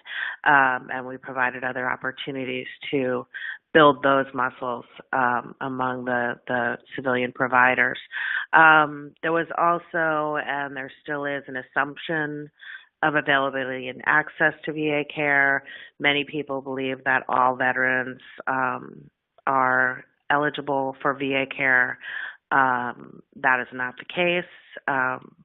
There are priority categories of veterans, and in some cases, veterans have to be service-connected. They have to have served during certain periods of time and other eligibility requirements. They also have to have certain kinds of discharges. So one, it may be completely unavailable because the veteran is ineligible, or that they don't have access to that care either because of geographic reasons, because of convenience reasons, or because of those cultural reasons where the VA is not has not been an institution that is open to women or is comfortable for women. And I will say that the VA has come a long way in the 10 or 12 years that I've been doing this work. They really have come a long way. Certainly from facility to facility, there are better systems, but also women might have had that initial visit and had a bad experience and don't want to go back. And of course, they just like any other resident or citizen of any town or county in California, all of these other community-based services are open to them and should be open to them and also knowledgeable in serving them. Another issue we ran across, which was a little surprising, was the insularity of veterans organizations. So when the non-veteran specific community organizations reached out to veteran specific organizations to cross-refer, to learn from one another, just to network and share, there can be, I think it's sort of, there's a protective nature too. So people who serve veterans, they feel like, nobody understands veterans the way we do, and we don't want them to be, misunderstood or hurt or turned off to care. So, some of it is that sort of protective, good intentions, but I think we can all learn that working with one another is really needed, and particularly needed when we're talking about women veterans and other underserved groups. So, we're trying to break down those barriers and the stereotypes that we have about one another, whether it's stereotypes about veterans, stereotypes about civilians, stereotypes about women, stereotypes about men, etc. Another issue that we found, and this was a little shocking, was attitudes from the community guard, women's services, and military sexual trauma, and we were quite surprised, and so was the grantee, of people thinking well, women shouldn't be serving in the military anyway, and those really sort of archaic and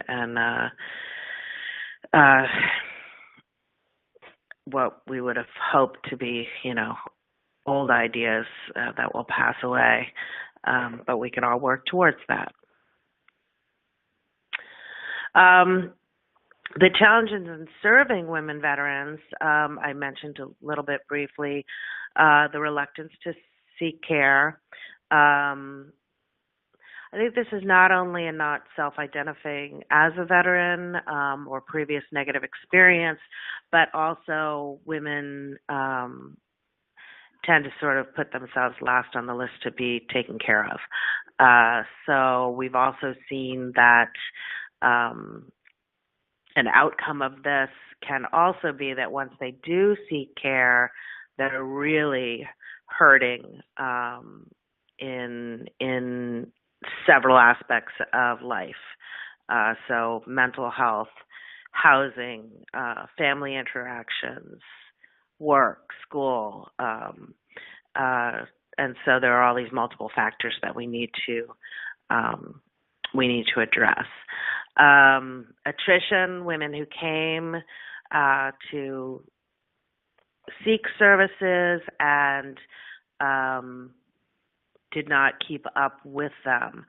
Some of this, again, some of it is speculation about competing obligations, but that's why they didn't come. One of the groups that we worked with found that because of this, they really tried to sort of front load the services and make sure they got, as much of the information across at the beginning of the relationship, anticipating that, some of the women would drop off, but at least they would have that information. And see, again, this high acuity that we talked about in terms of really getting to a point of desperation and multiple needs. And, of course, this can be really difficult for us to provide as community providers, housing and mental health and, perhaps legal services, whether it be related to VA care or criminal justice, family issues. So we need to reach out to the community and make sure that the community providers have a level of cultural competence in serving the veterans.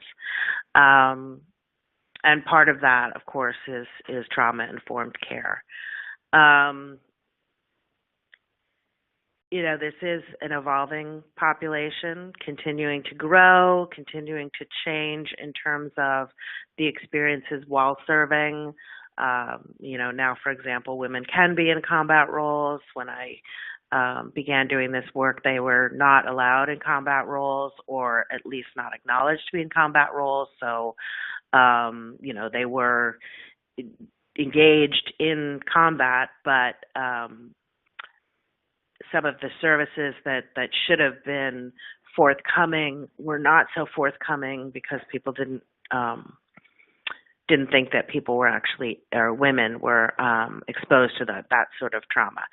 So we'll continue to see these situations change, and we always have to, keep going back to looking at the population. And from my point of view, that means going directly to the population and saying, what do you need? And going down to the street level in terms of the service providers and say, what are you seeing? And then combining that with the research, the data that we can get from NCER, from the National Center of PTSD, and other systems. Again, so important to increase linkages and referral systems. Megan mentioned that really stunning statistic that there's a 98% increase in women in suicide among women who do not have VA care. I think we need to provide the services where they are, and we need to not insist that women go to the VA if they don't want to, but what we can do is we can make it safer and more comfortable for them to do so. So, for example, you had a bad experience 10 years ago. Well, things have changed.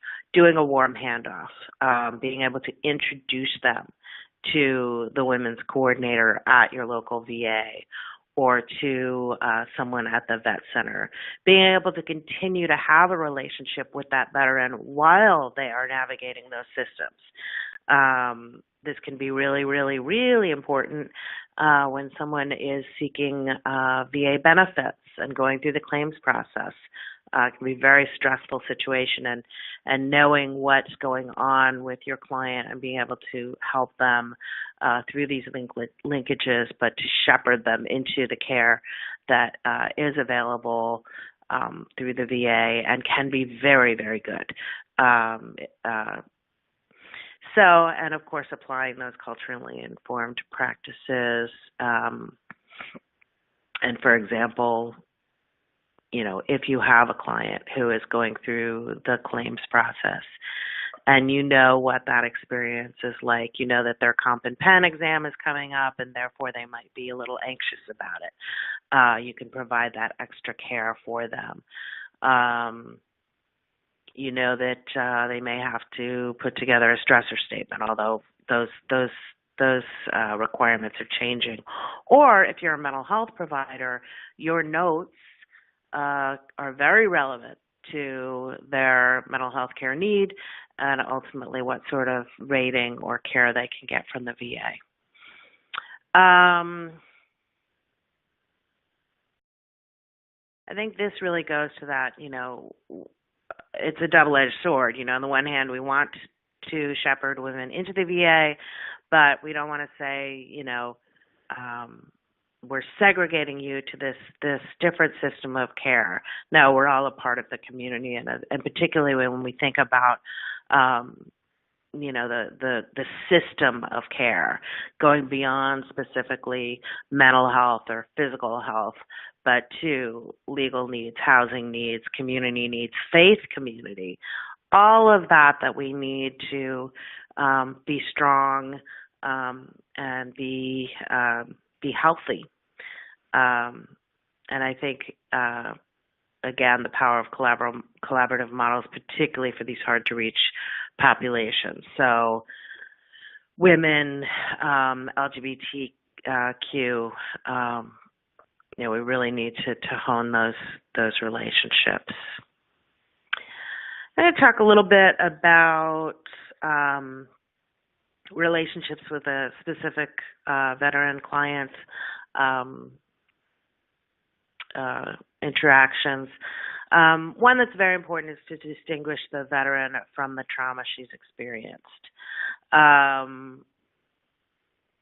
Victim is a term that many women don't take to, and particularly, I think, those who have been in the military and have been a warrior.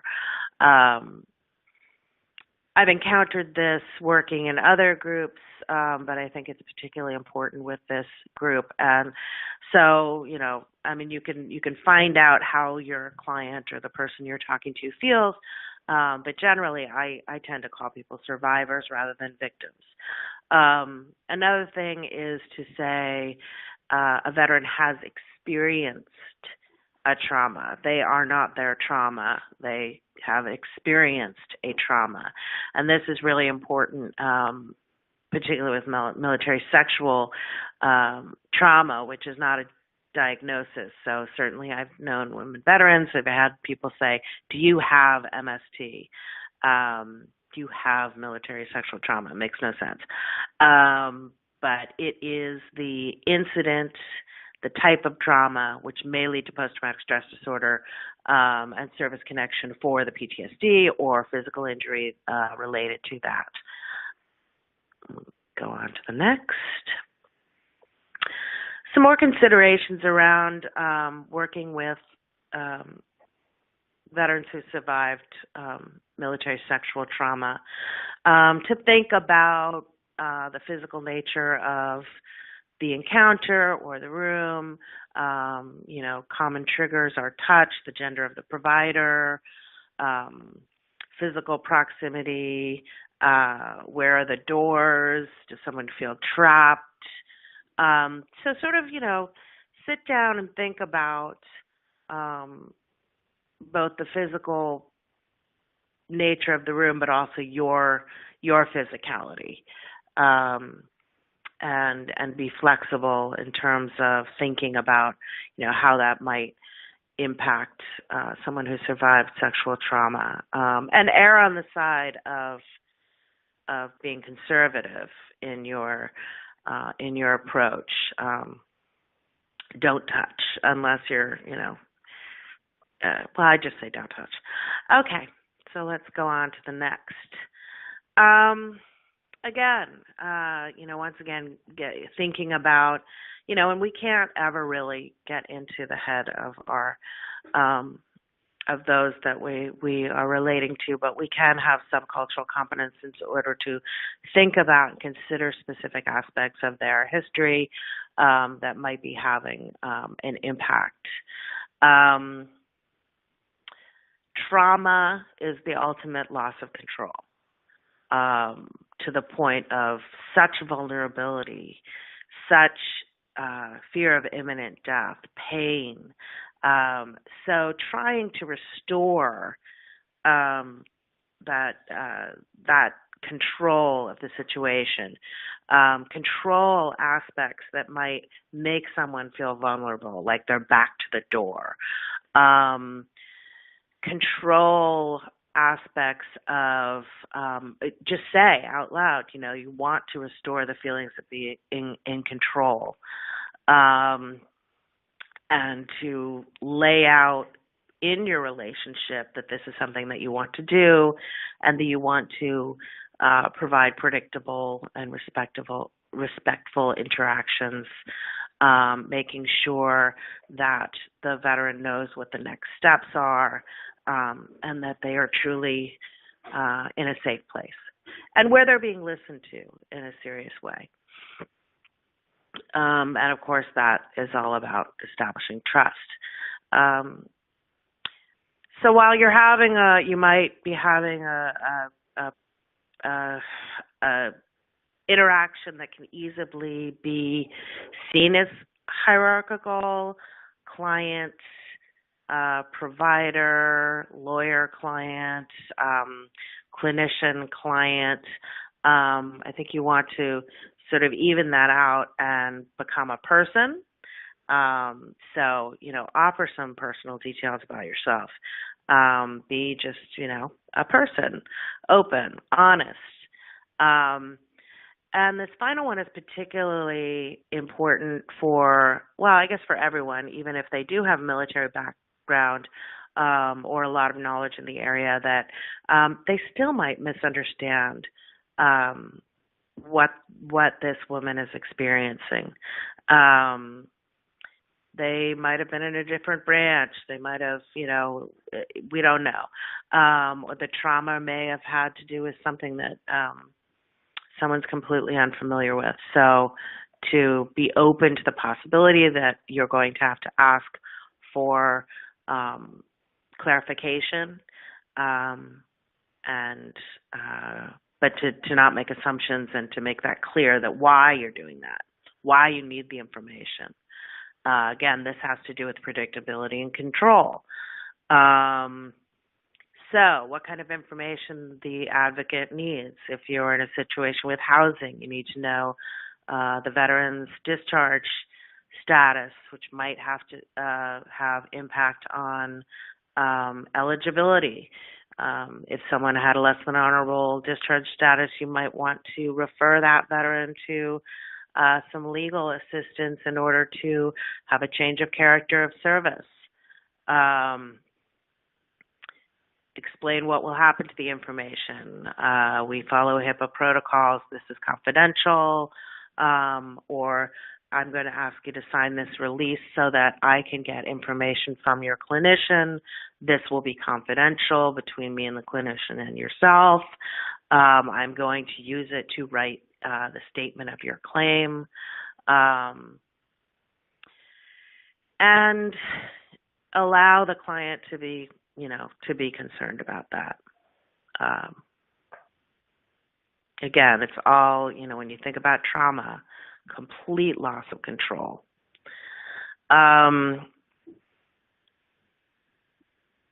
So also when you need to talk about the trauma, and this would be in situations, mental health situations, providing legal services for the purposes of service connection,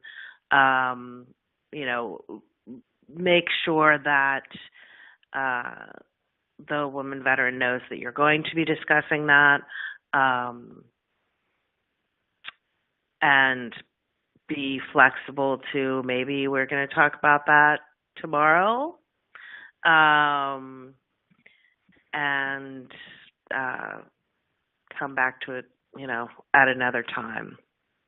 And I think in that case also be able to understand what's going on, why you can't move on with the conversation and say, okay, well, what else is needed here? I'm going to back off, and I want to make sure that the veteran gets back to their housing facility. I want to make sure that they're, have a buddy system, have someone to call. So think about the whole person and what sort of other resources might be available in the community, whether through nonprofit, community sources or more formal care. This is really, I think it's particularly there with trauma, and obviously it's particularly there with traumatic brain injury. So sometimes it's going to take a few meetings to really tease out the details of what's going on, to establish what sort of services are needed to respond appropriately, and this can be, again, feeling pressure to tell a story in a certain way, if there's feelings of guilt, or if telling a story in a certain way might feel like that might expose an individual to problems. For example, in the case of military sexual trauma, if someone's still on active duty, how are they going to tell that story? Are they exposing themselves to more vulnerability if they expose certain details? I was drinking, for example. And in the case of traumatic brain injury, it might be actually a cognitive situation where details are truly unclear, either because of the extreme nature of the trauma or someone lost consciousness. And that's okay if people don't have the whole story. Okay, talking about screening and identifying the women veterans in your programs. This is something that also we have a screening guide that goes into this. Simply asking, are you a veteran? You're not going to capture all the women veterans in your care. One, if someone's current and active duty, no, I'm not a veteran, I'm active duty. So better to ask, have you been in the military? And I think in this context too, you might also want to ask, especially if you're providing services in housing, family issues, interpersonal violence, to ask, have you or anyone in your family been in the military, to get the fuller story of what's going on with that veteran and what they might need. And I'm pretty sure that is the end of my materials. But I would suggest that you visit our website. We have a screening guide that you can download and share with your colleagues, and more research and publications. And I will now introduce Gail Soffer. Here we go. Gail is the founder and executive director of Mindful Warrior Project, And what we're turning over to now is sort of some alternative or systems of care that are within the community in very different venues and different strategies to meet women veterans' needs. So Gail, the Mindful Warrior Project guides veterans, active duty guard, reserve members, and their families and caregivers in simple secular practices of mindfulness to cultivate their inner strength, support their well-being, and participate in their own healing process. The daughter of a veteran, Gail has trained numerous clinicians, case managers, victim advocates, doctors, and social workers to bring customized mindfulness tools and support systems to military-connected individuals and those who care about them. And with that, please welcome Gail. Thank you, Amy. First, I have to say this is an amazing webinar. The information on so many levels is important and hopefully really helpful to those who are connected with women veterans or even thinking of serving our women veterans. The first thing I'd like to put up slide-wise is a drawing that a gentleman did at one of our events just to start, and you'll notice our slides are very different from the other presenters. We're starting alternative, so we're very non-PowerPoint. And just give people a chance to look at this drawing and try and figure out what it is. The impressions are always very interesting. I won't tease people for too long. This happened at a presentation we were doing at an event commemorating 9/11. A lot of veterans, also community members. And during the break, a little boy came up to me, and he and his sister had been drawing at the back and asked, "Would you like me to do some art for you?" I said, "Sure." He asked, "What would you like me to draw?" Not knowing his level of artistic talent, I said, "Why don't you draw what you see happening in this room?" And he came back with this drawing, and I told him, "I want to make sure I really appreciate your art. Can you describe it to me?" And he pointed to the little stick figure in the middle, and he said, "This is you healing the hearts of the veterans." And I love this drawing because it's one of the possibilities that without necessarily providing clinical services, there are a lot of ways of, on many levels, healing the hearts of our veterans, providing a lot of care. This is our logo, and our three key phrases are be free, be well, and be whole.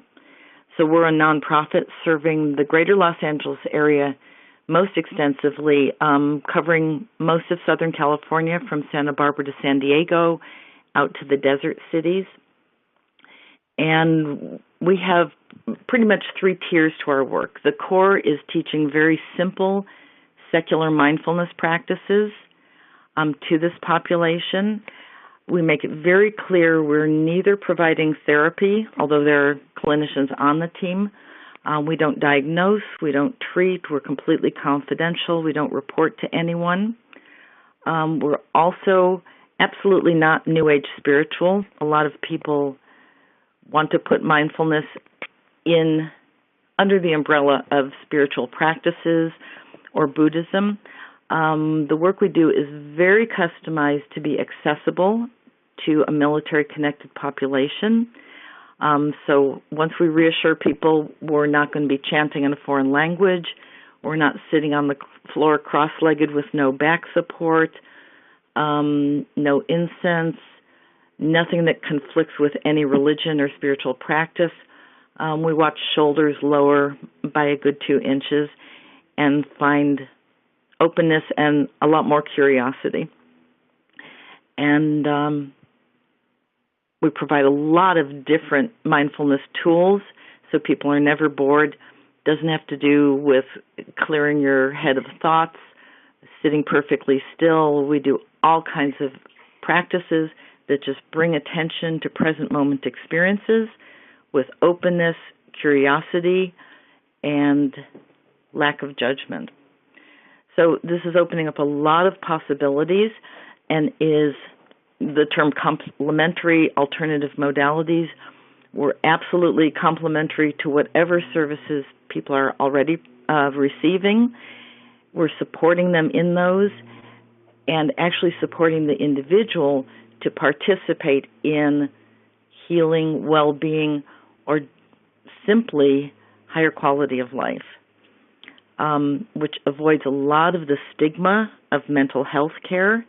When I was with a nonprofit providing mental health services, I would see people kind of walking a wide arc around our table at a resource fair after doing a presentation to a unit and saying, this doesn't mean you're mentally ill if you approach us for services.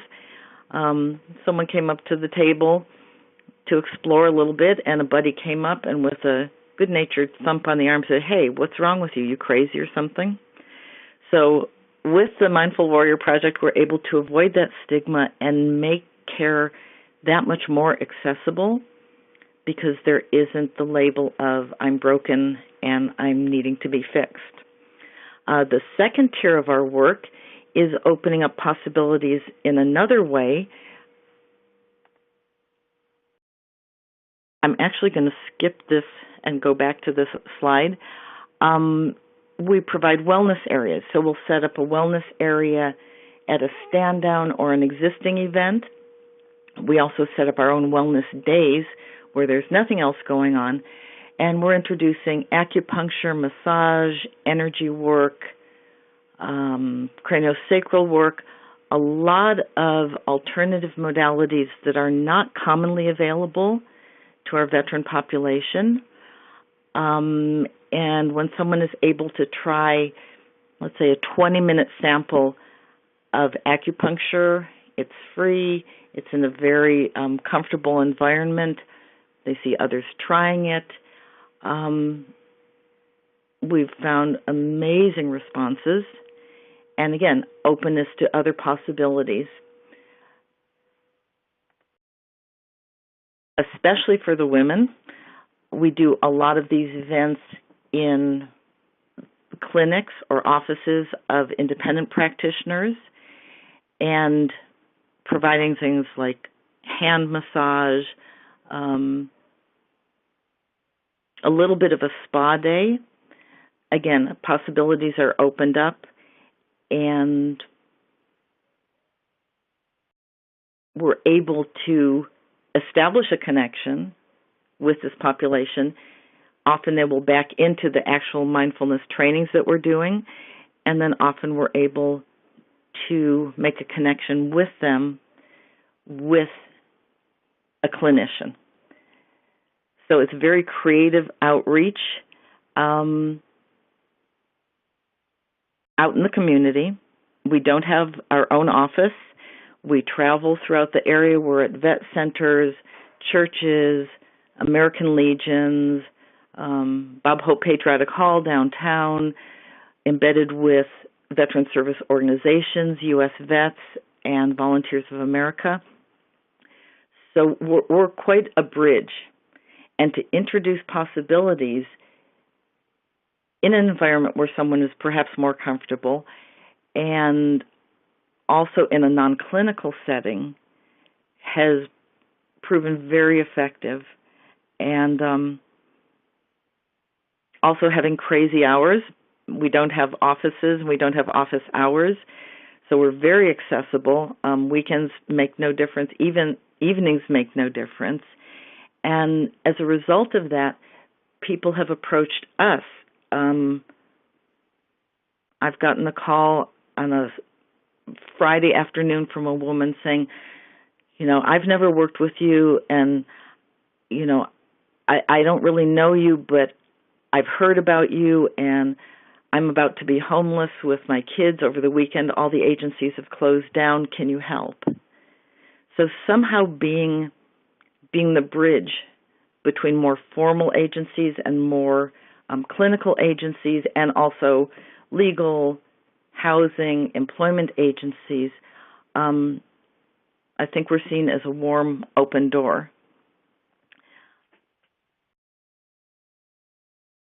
Sorry, the slide is taking a while.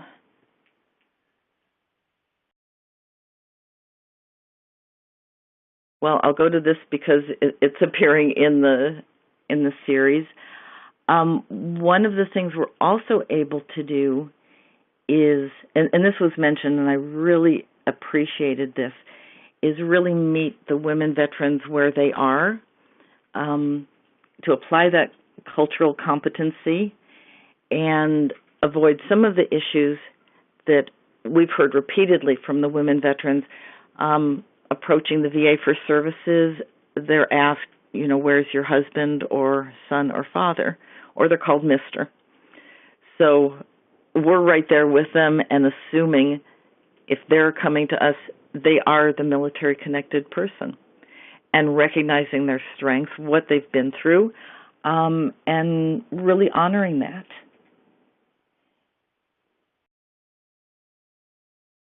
I think the other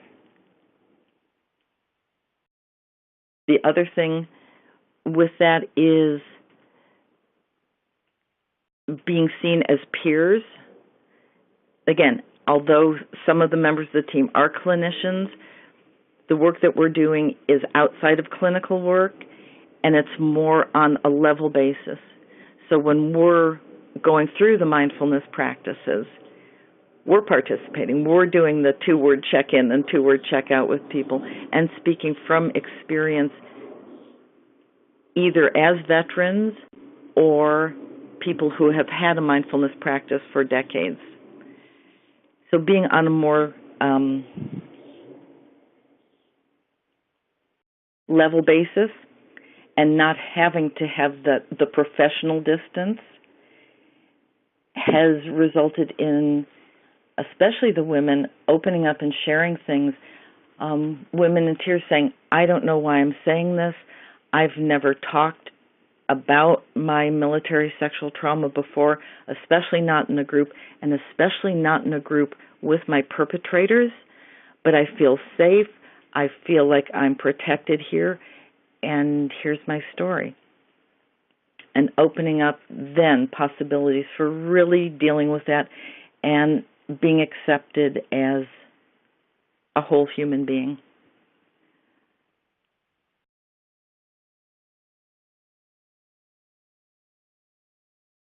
This is another aspect of the work that we do, is working with the children. So we work with family members, caregivers, especially children, and this has provided an incredible avenue for the women to back into services.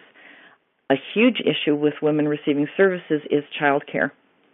We've had women veteran summits and always provided child care because a lot of women would not be able to attend without that. So a lot of our events are geared towards the children, also removing the stigma of I'm going somewhere for help or support. It's like, oh, this is wonderful. I get to bring my kids to something cool, and they're learning some mindfulness tools themselves, and they're having fun. We're doing mindful arts and crafts. We're doing a drum circle. We're talking about issues in a very roundabout way. The women are able to take the kids home and do some of these same activities with them at home while learning some tools themselves and encountering an agency that can work with them and refer them on. This is more geared specifically to the mindful arts and crafts.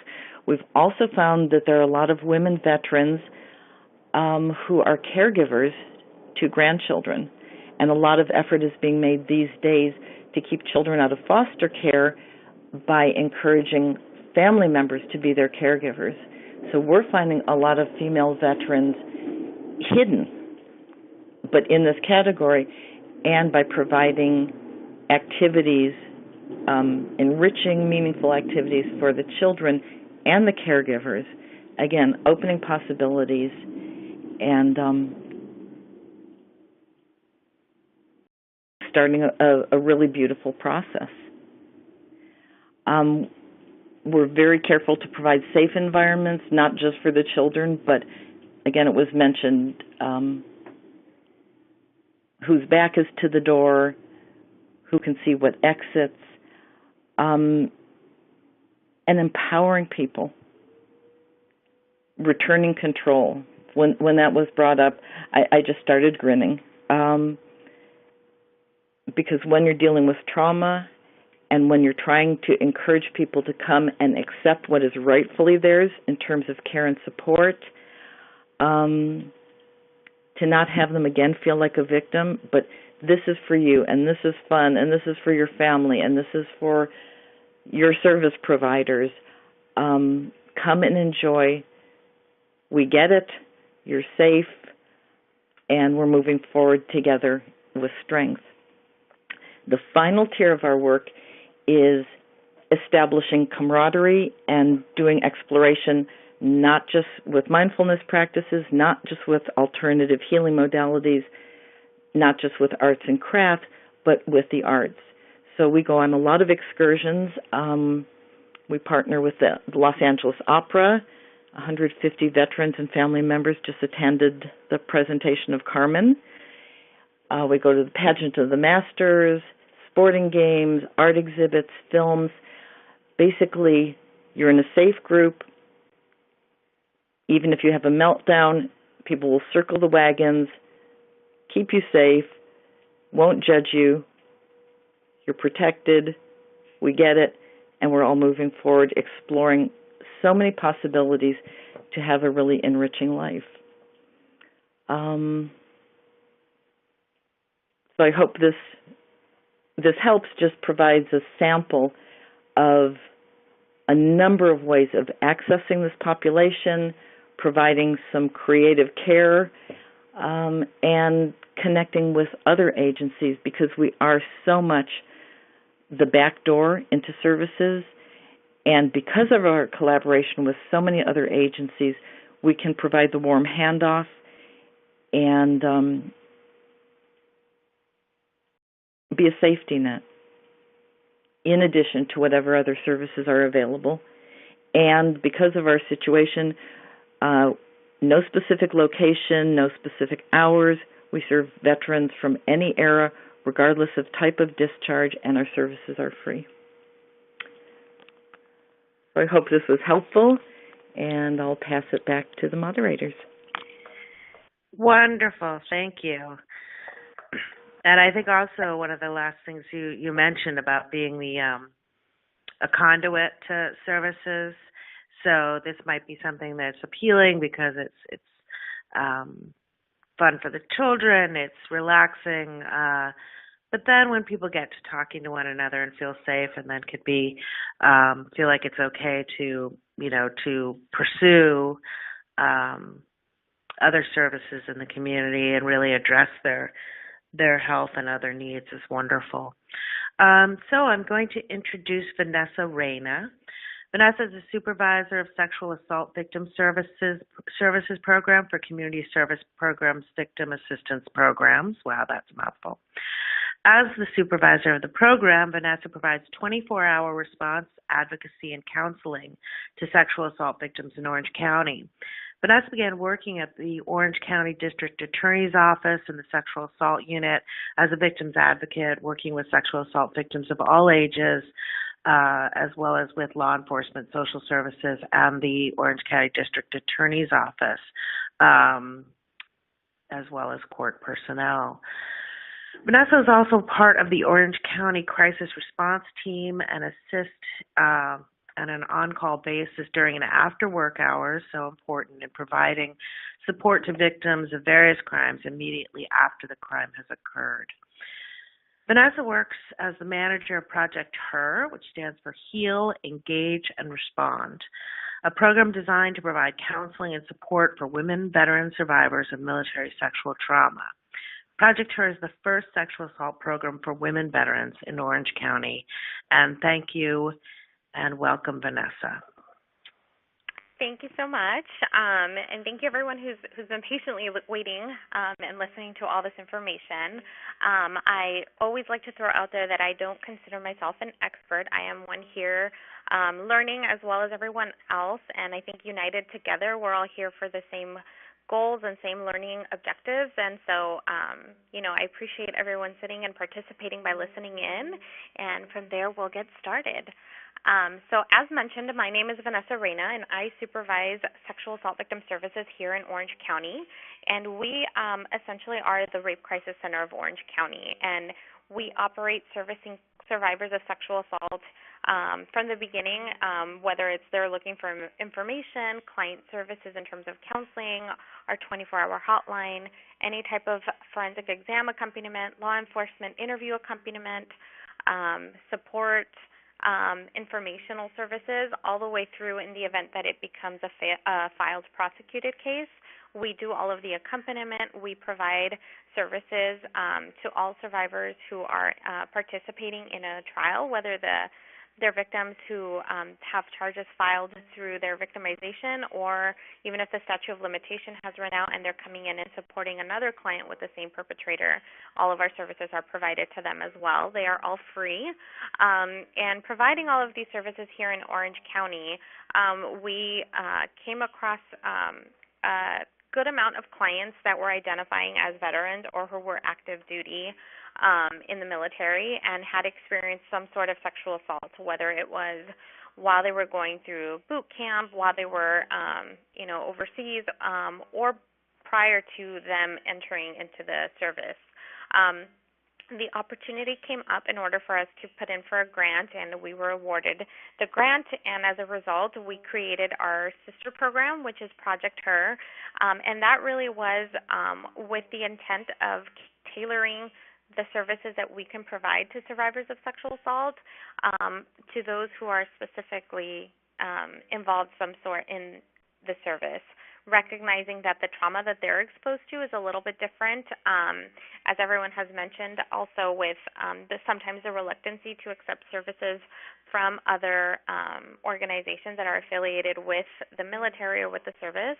We wanted to really provide something here in Orange County. We had come across a couple of clients who had called through our hotline or who were letting us know through counseling sessions that they were veterans or were going to be sent out overseas, were awaiting, different transitional periods, et cetera.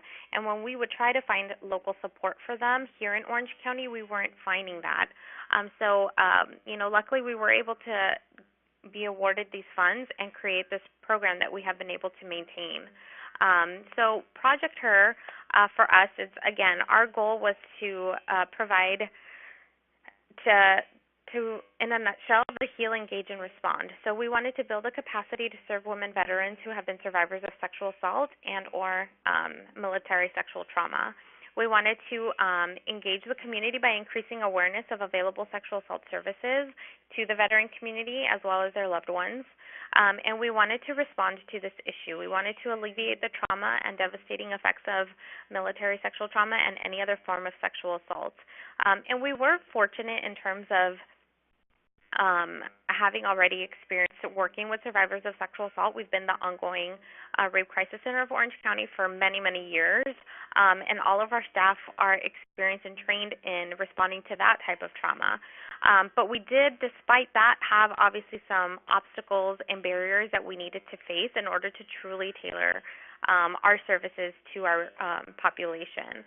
So a couple of barriers that we encountered right off the bat was that there was some resistance, whether it was from other veteran-affiliated organizations or from the clients themselves. There was a resistance knowing that we were a civilian-run agency, and that was something that we learned rather quickly and were very responsive and understood that we were stepping into unknown territory. We also recognized that there was myths regarding military sexual trauma within our own community. So it was either something that didn't want to be talked about, that the conception or the preconceived notion that it did not exist, or that it wasn't impacting Orange County was something that we also struggled with. The fact that we were associated with the Rape Crisis Center also, there was just different ideas and stereotypes of the Rape Crisis Center in general, so there was already a resistance as to what type of services we were going to be able to provide. The program's focus on sexual violence and veterans was ill-received on occasion by other veteran service agencies, and also the access to counseling.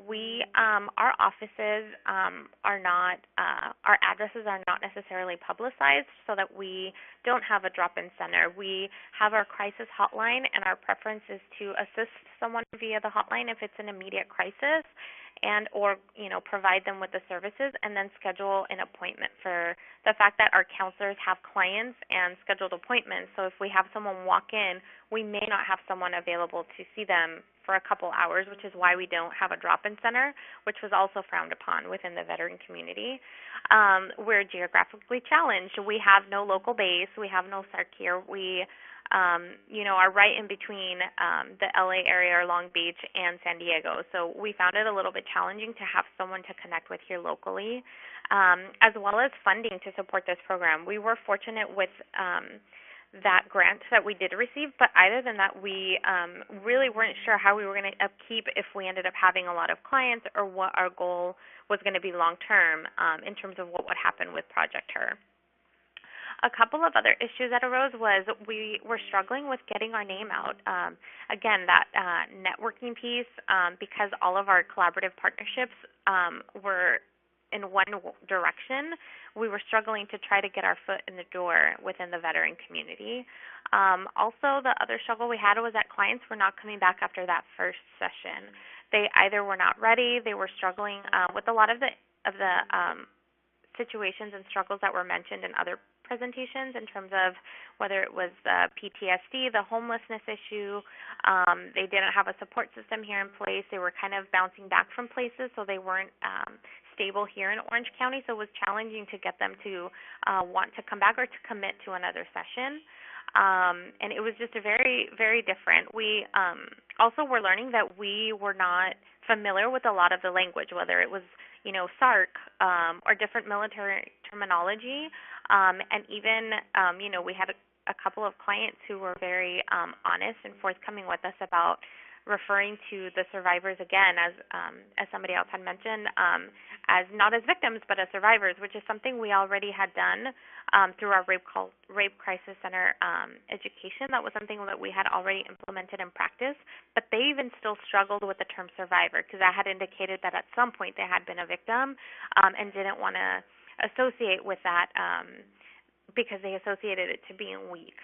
So it was a lot of different education that we had to do, and we were very transparent with the clients and letting them know that this was not our expertise and we can help them, and we were very much there to support them and experts in validating their feelings and in educating them on what they may be experiencing, but that we needed to be vulnerable ourselves in letting them educate us in terms of terminology or what their experience was within their situation and their service.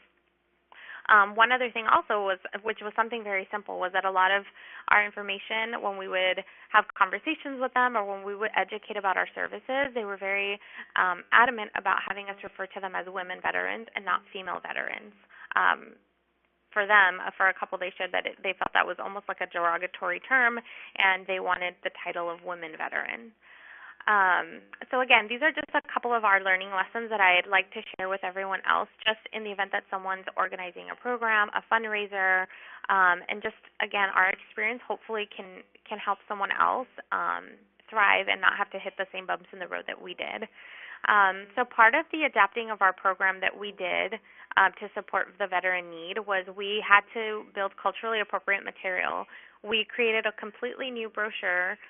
We created an outreach card, which was small and simple, that can be at different tabling events and also to different service providers within the veteran community.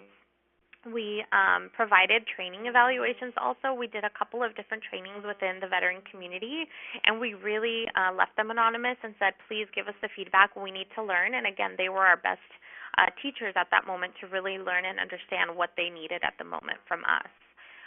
We did a lot of training within our own staff. We changed our own forms and intakes, our screening questions as well, and there was just a training component within all of our staff as well as they were going to be taking in these clients. We began making our sessions a one-and-done session. Typically, our services, we offer a lot of case management as well as 10 crisis intervention counseling sessions.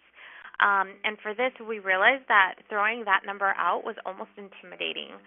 There was a resistance just in hearing that because they either felt they weren't going to commit or were overwhelmed at the idea of committing to 10 sessions of crisis counseling. So we began to do a one and done, providing them with anything and everything that they were looking for at that one appointment, and doing it so that the advocate felt confident that in the event that they didn't come back, that they at least had resources. They had our hotline numbers. They had other resources available to them, knowing that they can come back if they needed to. And also establishing relationships. We really began to connect with other local veteran partners, and just, again, that community outreach and that network. We quickly learned that word of mouth is key. So we went to a couple of tabling events. We did some stand-downs. And one of our best contact was actually community campuses. They had a Veterans Resource Center, and so we were able to connect with them, and they were able actually to work with us in providing leaving our information and resources within their office, and also knowing that we were a resource for them in order to refer clients. We released some information. We did some media awareness in order to get our name out there, and we also incorporated it within our program and agency newsletter so that others within our agency were aware of the service that we were able to provide. A couple of staff training needs. We had different speakers come in from different lenses. Again, we wanted different perspectives to be brought in. So we had a couple of survivors who were in a good place who were able to come in and share their story and their experience on what it entailed when they reported a sexual assault within the military, as well as what they were looking for and what type of support they wanted while going through that process and now that they were out. We also had a couple of different professors and military veterans who are already in the education field and prevention doing work come in and educate us. And we also had to allot time for staff to train, and again, really support the idea that they were going to be vulnerable in this situation because they weren't the expert, and that was an okay thing. Let's see here. And I apologize if I'm talking quickly. I'm trying to get through to allow the last speaker to also have some time, as well as engage in some questions at the end.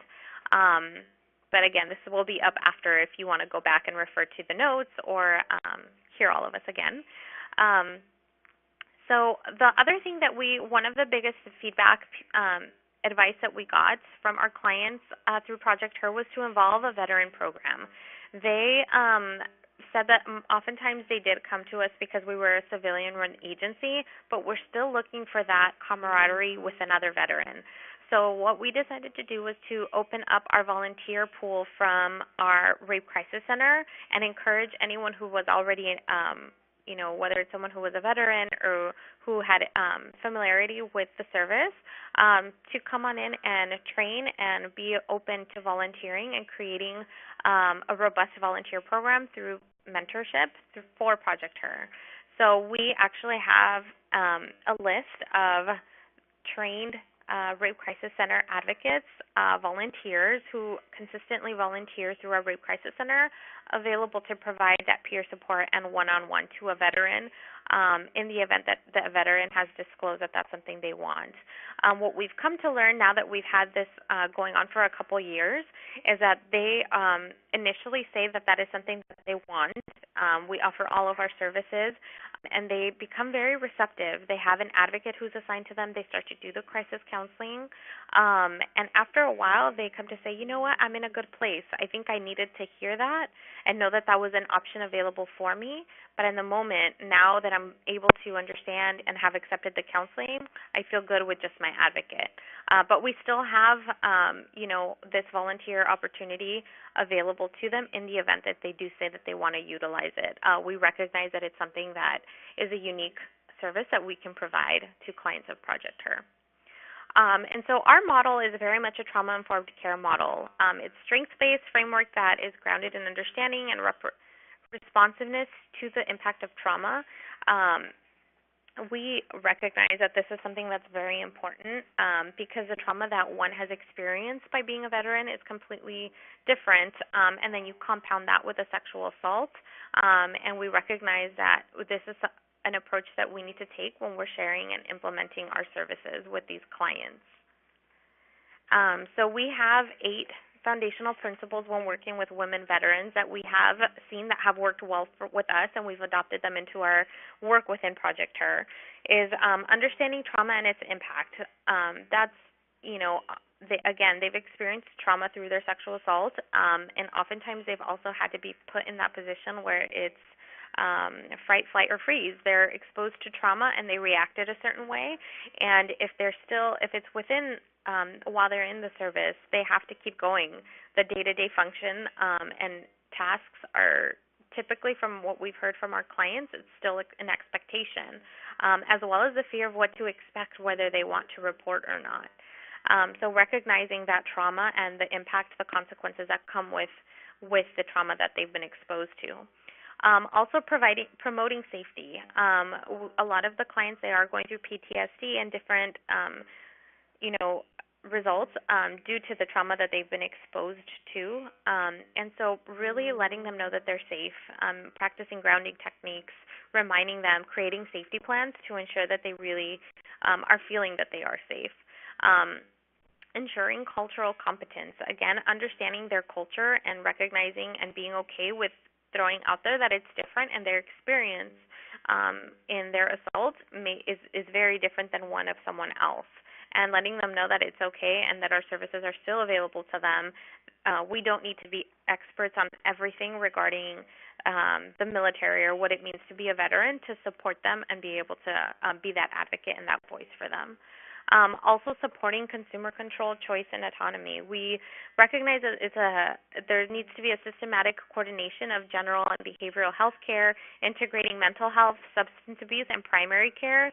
We've learned that produces the best outcome, and it tends to be the most efficient. And when they've been exposed to so much, we recognize that is their need. They have a need in every one of those facets, at least in our experience, and it's responding to all of their needs all at once seems to be the most easiest and less re-triggering or re-traumatizing. And integrating, let me see here. So sharing power and governance. Again, this may be something that's a little new to them or that needs to be reintroduced, because if they, depending on how long they have been in their service, they have become accustomed to listening to their routine, to their schedule, to orders, and not necessarily making those decisions on their own. And again, offering the idea that healing will happen in the relationship, and that can be in a relationship, any type of relationship, whether it's coming back to family, healing in the relationship with the organization that they were working for, whether it was the military, the Army, the Navy, wherever they were.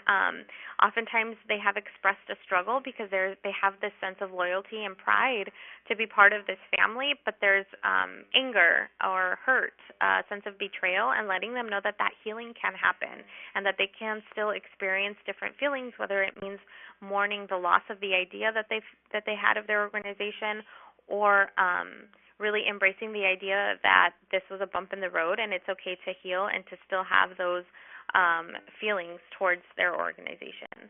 And another thing that we found was extremely helpful was for us to exude hope, to let them know that recovery is possible, that they were going to get to a better place, not to give them a time frame, to take it day by day, and to give them small goals that they can meet in order to start living to that hope. So if there was, different things that they needed, if they were struggling with alcohol and coping through alcohol, as opposed to telling them to cut the alcohol completely. If they were having 5 drinks a day, we would say, how about if today we try to have 4 drinks? Because that's something that was manageable for them and didn't seem too overwhelming. And then once they had success in, only having those 4 drinks, praising them for that and saying, you did good, you were able to get there. And through those baby steps, you will get to the place where you want to be at the end of your healing journey.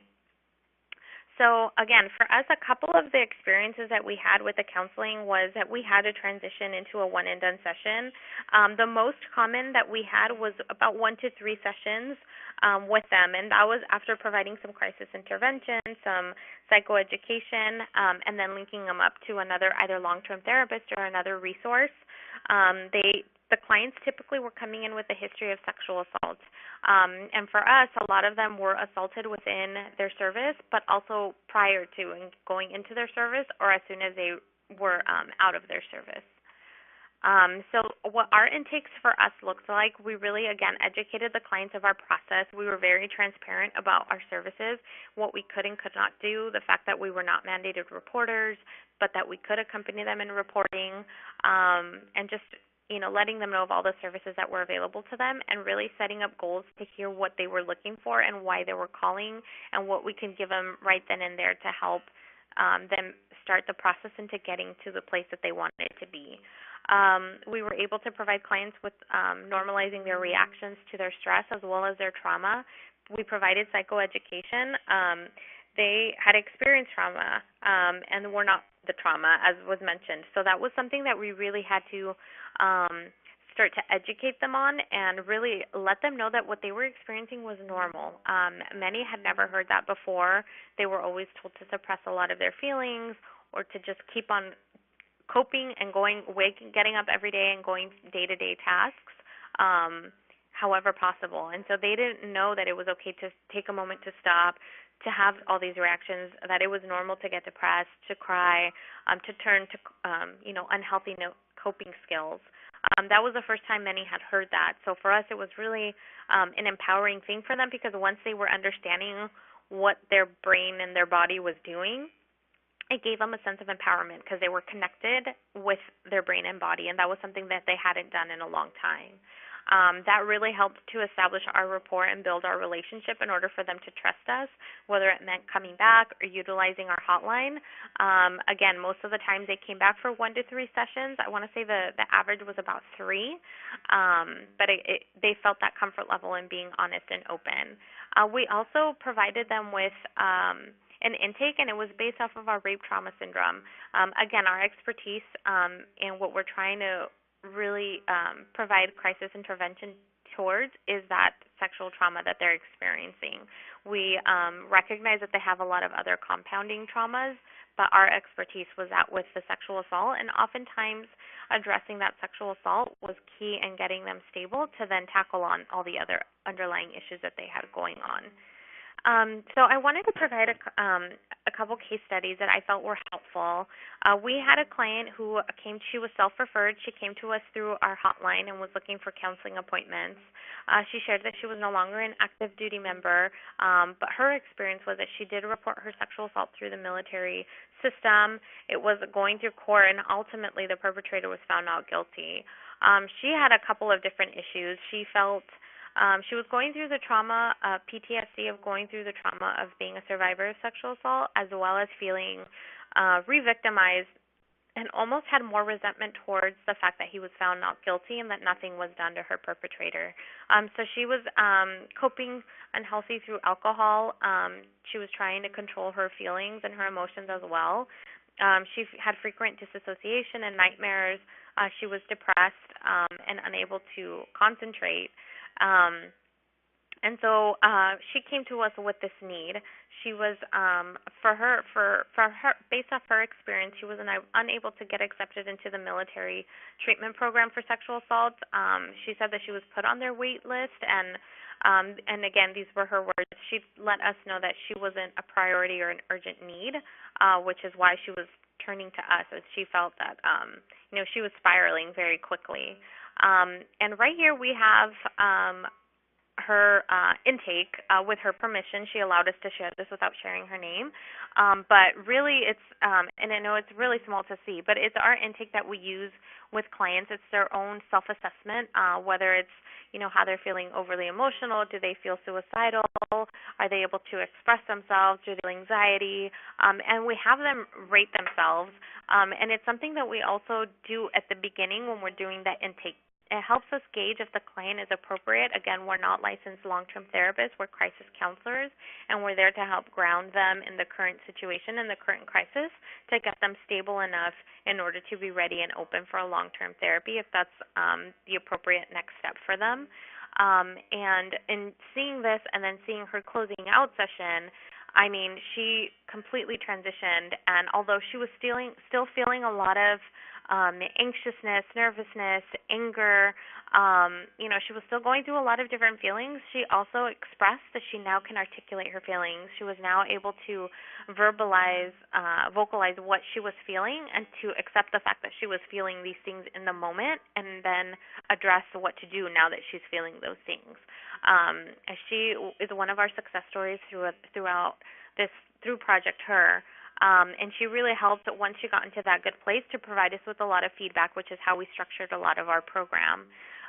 So for her, what we did, the interventions we utilized and began to utilize them with other survivors of sexual assault was the grounding techniques that we used. We did different exercises throughout our counseling sessions, as well as taught her how to do them on her own. So when she was having flashbacks or nightmares at home, we would, we spoke about journaling. We spoke about literally laying on the floor and feeling the floor and knowing where you're at, looking around the room in order to describe the room you're at to remind you of where you're at and that you're in a safe environment. Utilizing the five senses in order to know, again, reground yourself and bring you back to know that you're in a safety place. We went over positive coping skills, again, reducing the frequency of negative coping skills. So we, again, try to do it through an approach that they don't feel judged, and also so that they can be honest. Again, the example of if they're taking 5 drinks in one day, lowering it down to 4 as opposed to saying you can't do that, it's unhealthy, because it really is a gradual, slow approach, and we also recognize that sometimes is the easiest way for them to follow through. We're setting up goals that are realistic for them, and then giving them the praise once they meet that goal. Also discussing support networks outside of the military, different things. We did some role playing as well in order to help them when they were going to a job or when they were going to the VA. We have one other case study that we have, and this client was sexually abused starting at the age of 5 up until she was 18 years old. Unfortunately, her mother was aware of her sexual assault, and it resulted in her getting pregnant by her stepfather and having to leave that child up for adoption. That happened when she was 15, and then he still continued to sexually assault her. So at the age of 18, she joined the Navy in order to get away. That was her way of escaping, but she left with a lot of trauma and then experienced some trauma also while being out in the Navy. She returned from boot camp at 19 years old, and the perpetrator attempted to continue to sexually assault her, which is when she chose to report. She had been empowered with the fact that she knew she had a place to go, she was going to leave, and she was just kind of tired at that point, and did report. She went through the whole court process. She testified, and everything went well. She had a similar experience with an assault within the Navy and expressed, she shared with her advocate that a lot of her hope and healing came from the experience she had with us. We provided accompaniment during her interview with the detective throughout the whole court process. We assisted with the victim compensation program for herself and her siblings, because her siblings had also been aware of a lot of the trauma she had been experiencing and exposed to. So we were able to get a licensed therapist to provide that long-term therapy for the family. She was able to testify, and he was convicted. Here I put that the trial was in August of this year, but it did happen, and he was convicted. And she actually is using her experience to go back and educate those within the Navy. She had attempted to disclose some of her trauma and did not feel that it was well received or supported. What she had shared with her advocate was that she was told that needs to stay at home, and she had been deployed over to Japan, and they told her here in Japan it's something different, that stays back in California. So she really struggled with that, as this was something that she was struggling, and the fact that she had joined to escape the trauma, she really was looking for some support. Luckily, she's been another one of our success stories. She utilized so many of our services and had a good experience with us, and shared that she's using that to take it back and in hopes of educating those around her and being a support system to other survivors of sexual assault in the Navy.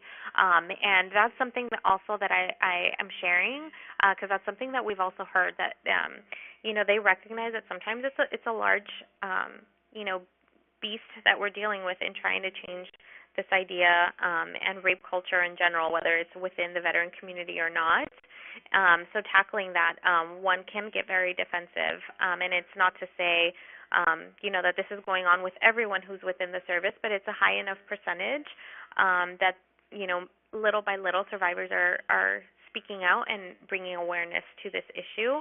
And one thing that all of our clients of Project Her have shared has been that although it might not be a change overnight, they're happy to be contributing because they would have loved to have one other person be right there next to them just to validate their feelings, to tell them that they're okay, that they were normal for going through everything that they're experiencing due to being a survivor of sexual assault, and that they're going back to do that. And again, it might not be changing the whole institution or the protocols within their base or wherever they're located, but just throwing the information out there, and if they see someone in need, being that helping hand.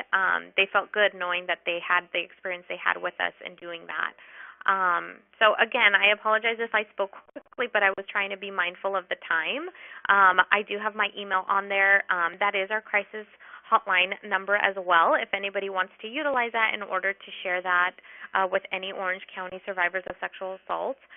It's our line for Project Her as well as general survivors of sexual assault. And again, my email's on there, and thank you much. I hope everybody does something to take care of themselves at the end of this call, and thank you for all the work you all do. Okay, thank you very much. I jumped the gun on forwarding the slide. We are running a little behind, so I'll just quickly introduce Tice Williams. LCSW serves as the Suicide Prevention Coordinator of the San Francisco Veterans Administration Healthcare System, also Director of the SFVA Healthcare System's Postgraduate Social Work Fellowship in Rural Health, and Assistant Clinical Professor of Psychiatry, University of California, San Francisco. And since receiving her master's degree from Smith College School of Social Work in 2003, she's been providing clinical care, relational supervision, subject expert training and consultation, program development, quality assurance, and risk management services for federal and community health care systems. So please welcome Tice. Thank you, Amy. And hello, everybody. I am aware of the time, so I'm going to try and present rather a lot of information in a pretty brief period here, but I believe the slides will be available for perusal after the webinar. And of course, if there's any additional questions, I'm more than happy to try and address those over email. So we're just going to jump on in here. As Amy said, my name is Tice Williams. I am 1/3 of the suicide prevention team here at the San Francisco VA. The other two folks are listed there on our slide. For the next 13 minutes, I'm going to talk with you about the prevalence of suicide within the United States as well as within veteran populations, and also mostly focusing on what the Veterans Health Administration has done to respond to this important public health concern. So as you can see, suicide is currently the 10th leading cause of death in the United States and accounts for almost 43,000 deaths per year. When this is compared to, say, the top two leading causes of death, which are heart disease and cancer, which take about 600,000 lives per year, suicide is considered a low base rate frequency occurrence. That said, it is, or it can be preventable if the underlying issues are treated and addressed. So given that even one death by suicide really is too many. And also, given that we're talking about 43,000 people and there's between 6 and 15 contacts per person, really the number of folks who are being affected by every single suicide is really quite large. So honestly, this is a pretty woefully understudied and underfunded issue relative to the impact it has on the nation as a whole. I want to emphasize that there is no one particular profile that would describe someone who's at risk for suicide, but there are some differences between populations. So I'm going to briefly go ahead and touch on those, in particular on gender disparities. As you can see, men complete suicide much more frequently than women do. And a lot of that has to do with the preference for using very lethal means such as firearms. Women attempt suicide about 3 times more regularly, but again, they are using often poisoning and overdose, which tends to be less lethal and has a longer period, so there's time for rescues to be initiated during that time. Of the civilian men who are committing suicide, it does seem to be that men over the age of 50 are at particular risk. And in terms of women, the CDC has actually found a 45% increase in the suicide rate of women of all ages between 1999 and 2014. And there's quite a lot of attempts. I'm not going to actually go into the attempts because that's a little bit much for the time. But again, 6 to 15 people affected by every single suicide event. So imagine if there's one attempt every 34 seconds over 1 million people times 15. It's a lot of folks. In terms of differences amongst racial and ethnic groups, again, there is definitely no one profile, but there are some pretty clear differences here. By far, white males have the highest rates. There are additionally some subgroups, such as like LGBT adolescents, who also have particularly highest rates. And then we see the lowest rates among the Asian Pacific Islanders and Hispanics. Some hypotheses about why that might be are related to family structures and the presence of religious beliefs prohibiting suicide behavior. And talk about this is actually a whole other conference, so I'm just going to move through these here. So we're here to talk about veterans in particular. So how do these civilian rates compare to veteran rates? This information came from a pretty impressive landmark study that was completed and published in 2016. It is based on a review of more than 55 million records covering 1979 through 2014 and gleaned from every state in the United States plus Puerto Rico and the District of Columbia.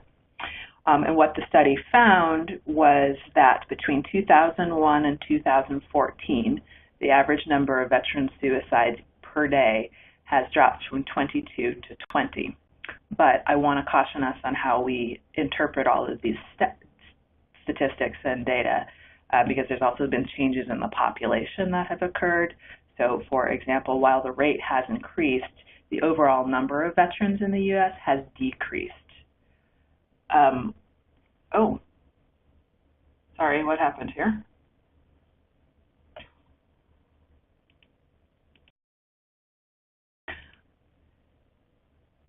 I'm having some difficulty with my slides. Hang with me 1 second. Okay. Sorry about that. 18% of the suicides within the United States are veterans, which tells us that veterans are overrepresented in the number of suicides because they only represent 8.5 to 9% of the U.S. population. And then if we're going to adjust for things like age and gender, you can see there's very significant differences here between gender. One of the most concerning findings is that the suicide risk for female veterans is over 2.5 times what it is for civilian women. And here again, you can see some changes in the age groups as well. One of the things that the VA has been focused on recently is firearm safety, and the reason for that is because veterans are much more likely than the general population to use firearms as a means for safety. And firearms are obviously very lethal and in fact account for 67% of the deaths due to injury by firearm. So getting down to the nitty-gritty of what resources are out there and how has the VHA responded to these increasing numbers of suicides in both military, active duty, as well as the veteran populations. So in 2007, approximately, there was quite a lot of attention finally placed on military and veteran suicides. And that led to the development of these 7 initiatives right here. The first three I'm not really going to touch on at the moment, more just to say that this was pretty early on. I've been in suicide prevention for 8 years now, so I'm one of the earliest forerunners of this program. And in the first early 4 years, I would say we did quite a lot of research with our focus really trying to identify what places certain people at risk and how do we best treat the risk. We also do quite a lot of educating of employees at every single level. And we work with a lot of community-based organizations and the armed forces. It was just recently an annual Department of Defense and VA conference specifically focused on suicide prevention. I think there was over 1,200 attendees. So really is quite a lot of emphasis on this. The last three things I'm going to cover in slightly more depth through here, so we'll just go on through. Suicide prevention teams were initiated in every large CBOC and medical center across the nation. We currently have now more than 300 suicide prevention coordinators, such as myself, plus their staff who are doing a number of events every month. We do 5 outreach activities. We continue to gather information on risk factors and best practices in the treatment of suicidality and its underlying causes. SPCs across the nation are attending to veterans who've been individually identified as being at elevated risk for suicide, and they're monitoring the care that those veterans receive to make sure that they are getting everything the VA can possibly provide and offer. And then some of the teams are also providing direct care and crisis intervention. The Veterans Crisis Line is probably the largest initiative that has come out of the VHA commitment to reducing veteran suicides. Started in 2010, and as you can see from this timeline here, has expanded throughout the years to better respond to evolving trends in communication and technology in particular. These numbers here are from 2016, so there's actually now by 2017 substantially more activity. I think we've got now 3 call centers instead of 1, and as of June 2017, there was already 82,000 dispatches. That gives you a sense of how active these call centers really are. And it occurred to me that for many of the folks on this call, you may have questions about like what actually happens after a call. A veteran makes a call to the crisis line, what happens then, and does the Veterans Crisis Line actually interface with local service providers? So the answer to that is yes, the crisis line does interface and pretty actively. A veteran or family member may call, chat, or text to the crisis line 24 hours a day, 7 days a week. They may give their identity or they may call anonymously. All callers are offered follow-up from local VA staff if that is something that they are interested in. And if the caller is willing to provide their identifying information, then the suicide prevention team in that veteran's local area is notified electronically. We use electronic medical records and consultations. So we get this information, the team triages and conducts outreach within 24 hours to the family member or the veteran. And that outreach may be conducted by the suicide prevention team directly, or it may be a more appropriate staff member like, say, a primary care physician or a social worker, depending on the identified needs and the chief complaint. Everyone assists with engagement in care as well as resource linkage, not just within the VA, but within the community as well. And then 2 weeks after the initial call, a Veteran Crisis Line responder will do a follow-up outreach call to check in with a veteran and see if their needs had been met, if there was anything more they could offer. Specifically, what is the VA doing to address the increasing rates of suicide in veterans, or in female veterans? And this is actually really exciting because the newest initiative here started in February of 2016, and that's the Veterans Women's Crisis, or Veterans Call Center. There's no crisis in there. And so the background behind here is that since 2005, I believe, there's been a 154% increase in the number of women veterans accessing mental health care, which equates to about 180 some odd thousand veterans currently receiving mental health care within the VA. In order to better serve those folks, the VA has also enhanced the provision of care to women veterans by focusing on training and specifically on hiring designated women's health providers. They've trained nearly 2,500 providers in women's health, and the emphasis here is to make sure that eventually every single female veteran in care will have a designated women's health provider as their primary care physician if that is something that they wish. And then the call center, which I think someone actually talked about earlier today, was created in February of 2016 with the goal of connecting female veterans and informing them about their eligible services. I believe that to date they have made over 500,000 outbound calls and have successfully reached 278,000 female veterans. We're 1 minute left here. Okay, latest initiative is called Reach Vets, Recovery Engagement Coordination of Health Veterans Enhanced Care is a huge mouthful. Basically what this is a statistical, it's an analog basically for figuring out who's at highest risk for adverse outcomes. This program was initiated in the winter and fully implemented in February of 2017, so just 6 months ago. And there's currently about 6,500 at-risk veterans who are receiving additional review and outreach because of the program. What it is, going back here.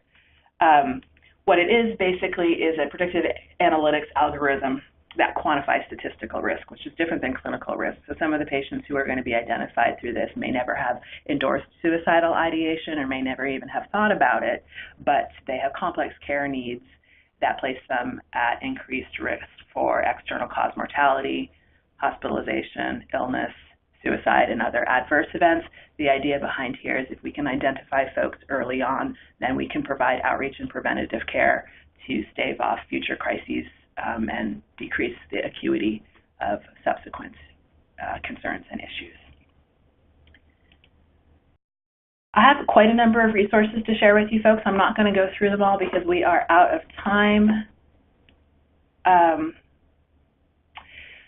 And so they will be available for you to peruse at your leisure. I do want to bring two things to your attention here.